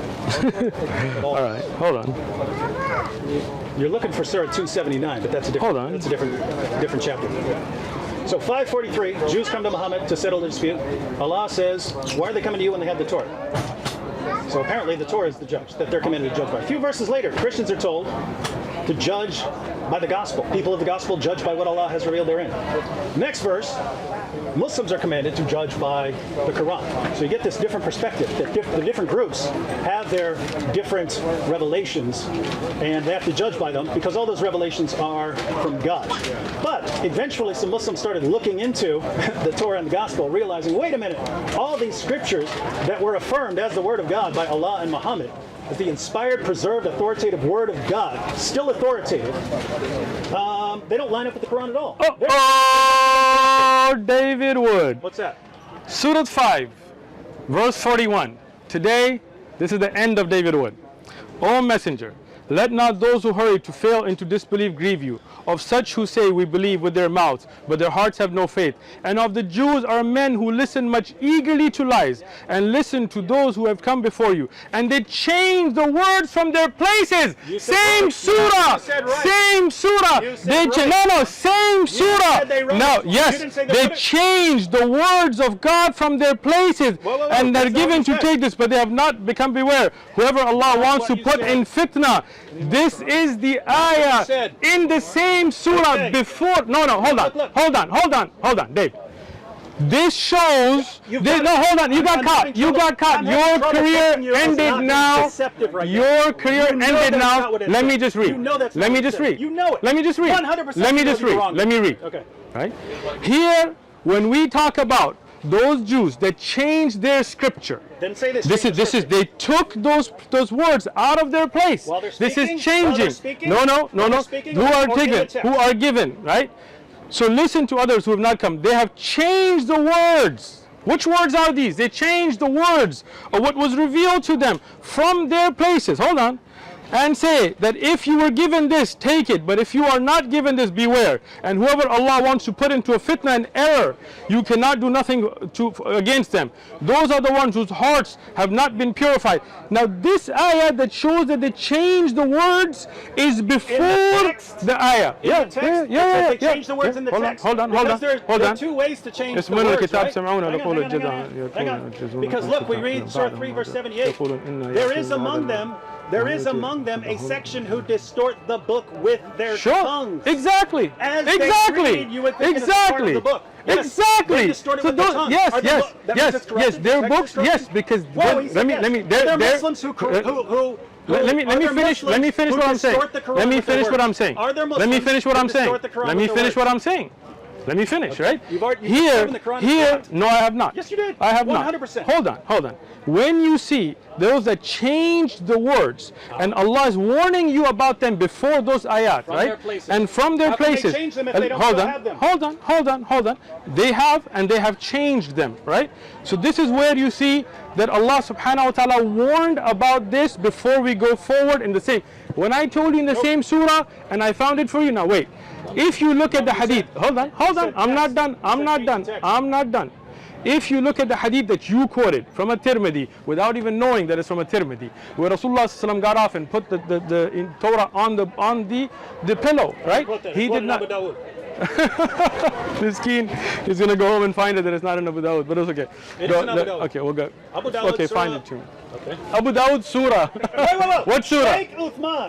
Sheikh Uthman is saying this is not in Sunan Abu Dawud, right? Let me explain the hadith to you if you don't mind, right? Okay. The hadith where Rasulullah ﷺ put the Torah on the pillow, he said, I believe in the one who sent that, no doubt. But if you look at the context of the hadith, when Umar ibn Khattab found a piece of the Torah, Rasulullah ﷺ told him that this is not going to be a means of guidance. Even if Musa came today, he would have to rule by the Quran. This is why you don't understand context of the ahadith and other ahadith. You take one out of context. No doubt the Torah, the Injil were revealed by Allah. And as I've continued to, no doubt aspects of that message. But Rasulullah ﷺ was told in the Quran that these people have changed parts of the book. No. They have. No, they change it with their mouths. Yeah, when they speak, when they and in the Quran is also the other ayah that you know that they write and say in their writing that which is not from Allah and attributed to Allah. Is that not true? And you're saying this would corrupt all of the books. This is going to corrupt those books that they had, no doubt. Now, now let me explain this, all right? The Quran, the difference, the Quran and why alhamdulillah Allah preserved it is we have manuscripts, we have oral memorization, we have ijma', consensus of the Sahaba on the Quran from Surah Al-Fatiha to Surah Al-Nas, right? Something you don't have in the Bible. Many Christians have different books that they would put in there or not, right? Again, you misunderstand the affirmation, and I've explained it to you already. Why would he say? Why would Allah say? It's 5:30. Why would Allah say? Why do they need you? Just because you got nothing better to do doesn't mean that I don't have a family and I don't have a job and things to do. I'm just saying, why would Allah say? I've been here half an hour because this is not my job. You're just trying to make your money. I gotta go do other things. Must all right? be some impure motive. 5 o'clock. 5 o'clock. I was done. While you're breaking down. All right. Why would Allah tell them? Why would Allah tell them? Hayakum Allah. Jazakallah khair. Hayakum Allah. May Allah increase you in goodness. Why would Allah tell them? May Allah accept your dua. Why would Allah say? Why do they come to you when they have the Torah? Sure. If it's corrupt. Sure. Can I explain it now? You see now he doesn't want to listen to the explanation, right? This is a style in tafsir called tawbih. Do you know what tawbih is? No, what's that? You don't, because you're ignorant. Now, tawbih is when you are told something to teach you a lesson which is not a literal meaning, right? The point there was not that the Jews should not come to the Prophet ﷺ, but they would come to the Prophet ﷺ when it was beneficial for them, and when not, they would go back to the Torah. So they were being told, you paying attention, bro? Nobody says it. Yeah. Again, they need you when they have the Torah? So they have tawbih. Do you understand ulum of Quran? You don't, and that's the problem. When the Prophet ﷺ was there, did he not tell them that if you want to rule today, you have to rule by the Quran? Even if Musa alayhi salam came, he would rule by the Quran. Did he not tell him that? Then you're telling me he contradicted himself. Thank you. It's not. Ordered It's the not. Jews It's not a to judge by contradiction. he ordered the Listen, Jews listen. to Let me judge by the Torah. let me explain this to you, okay? If you as David Wood say that I'm a liar and I'm this and I'm that, you make all these videos, and then when you have an issue with your wife, for example, you come to me and say, hey, you're the most trustworthy guy I know. Can you judge between us? And I tell you, why are you coming to me? Why don't you go to Sam and your friends? I don't mean that you should go to them. I'm trying to teach He her. didn't actually mean it. No, it's tawbih. What about an You know what tawbih when, means? when they say, are you affirming the Okay. the Torah that we have? And he says, Sure. yes. Bring me the Ibn Ishaq, because Ibn Ishaq, as you are well aware, has many riwayats from al-Waqidi that are matruk, right? Oh, you didn't know that either. No, if you want to But- throw Ibn Ishaq under the bus, that's good too. listen, What about in Termity when Muhammad said that Jews have the Torah and Christians have the What was gospel, and revealed to them? It was in the same. What was revealed to them? It has to be. No. What has is to be. there or what was revealed to them? Show me the hadith. It has to be. Show me the hadith. Okay. Go ahead. And your hand's not tired, bro? You should get a stand next time. Man. Okay, so Oh, is that a text message? it's a text message from myself, from David Oh, Wood. okay. I texted Gotcha. You myself text yourself. because I can't have all the sources. All right, Rafi bin Haratha, blah blah blah. Can I came see to it? him Can I and see said, it? "Do Can you I- not can I- allege?" I'm worried that Oh, okay. my wife's going to send me some perverted message. Whoa, your wife about sends what you she wants me perverted to do to her or messages? something like that, and then Put on a nightie again? Go ahead. He put a shawl on, it wasn't a nightie. You're so came to ignorant, him you don't and even know that. said, "Do you not allege that you follow the religion of Abraham and believe in the Torah, which we have, and testify that it is the truth from God?" He replied, "Certainly, but you have sinned and broken the covenant contained therein, Exactly. and concealed what you were ordered to make plain to men." Notice, Concealed from the that's exactly- book. Change the Doesn't verses. say the book. Concealed. He doesn't. What do you broke conceal? it. You broke- okay, What do you conceal then? Let's go to the He other just, one. okay, hold on. You want to run now. You see, he wants to run. No. That Rasulullah ﷺ is telling them, you have concealed from this book. No. You're Wrong, caught. wrong. You are caught from If your you own actually little think text that means- message that you Look, sent to yourself. watch. Okay, go ahead. When I tell you, if you come to me and I say you have concealed from this message, do I mean that you have the preserved message? No. So if ISIS jihadis come up Right. and they say, "Here's what the Quran says," Sure. and it's not, then they've corrupted then the text. I will then They've I changed no the text. then I will tell them you don't understand the text. But if they go and they change the Quran, which they have not, but if they went and changed it, then I would say you're concealing the message, and I would not believe in what they have. And if they All right, quoted, bro, listen. if they quoted passages and Listen, changed all right. the order in order to, I've destroyed you like repeatedly. Like You I feel have not. bad for you. You're People can throwing watch your the own video. God and your own- People can you're watch the throwing video, under the bro. bus. But it's a little late. I got a family. You got nothing to do in Keep San in mind- Diego keep in apparently. mind. So So if I write, "This is the Quran," right. I've corrupted the Quran, right? No. If someone said, Listen. Your interpretation of 279 is they write the book and claim it's from God. Listen. Is that Listen. the Torah has been corrupted? Listen. Let me explain it. And this is the last thing I'm going to explain. I'm done, right? And okay. just to add to that. Oh, this Just- guy, okay. man. So I just read some. I Miskeen. just read a couple words. "In gulps will he sip it," and I'm talking to. Let's say I'm talking to an Go ahead. Mm-hmm. illiterate audience, and they don't know. They can't read it for themselves. And I say, it says, "Will he sip it in gulps?" I changed the word order, right? I changed it. According Finish to what you, you're that's saying. what the Quran said. It's, Finish what you you're write saying. something and you say it's a book, your book's been corrupted. Finish or what you're if you saying. change some words. You change some words for other places, which I just did with the Quran, then the book has been corrupted. Let me- So can I according answer? to the criteria you gave for a corrupt book, the Quran is 100% corrupt. Wrong. Again, It's not wrong. let me explain it. That's what you Let me said. explain it. Now listen. Open the ears, close the mouth, all right? So, when we look at the Quran, you writing on a piece of paper does not affect the Quran. That is David Wood's stupidity to think that's going to affect the Quran. Hey, Jude, we have, if see you're again, writing you see this? It You would see not- this? You see he's not letting me speak? Let your audience see that he Jew won't let me right speak. now I could listen write to something him. That's not in the Torah. I They would not change the listen Torah. to How are you him. gonna change their Torah's not in the Torah? How I are you gonna change listen it? to It's him. impossible. I listen to him, but he won't let me speak because he knows he's done. Let your audience see it. People see it. Let your audience see Come on, you it. say you're in a rush. That's Right. your point. Yeah. So you're bringing it up. Now let me finish.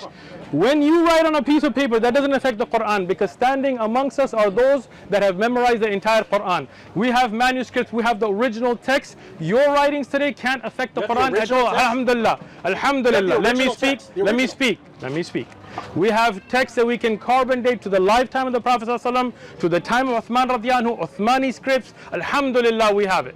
And we have videos on it you can watch if you want to educate yourself. Now, what the difference is, that if you are the people who preserve the Quran and you go in there and you write in ayat that are not from Allah, then the Quran would be corrupted. But alhamdulillah, that cannot happen. No, it as it did happen in the Torah and the Injil, that the people went and added and subtracted, and that's why when you look at, let me speak. You see this? You see this? You see this? Do you see this? Do you see this? You see it? You see it? You see it? And their hands. It with their tongue. The yad. That means text. That's what Allah says, saying text. He doesn't know the word yad means. A Muslim changes what does yad mean? tongue. Does that mean the text is correct? What does yad mean? Thank you. What does it mean? Yad means hands. With the pen. Where? Yad. In which verse? That's what it means. In which verse? In Any context. In 541? Head, it means with your hand. You're quoting 541? Hold on, bro.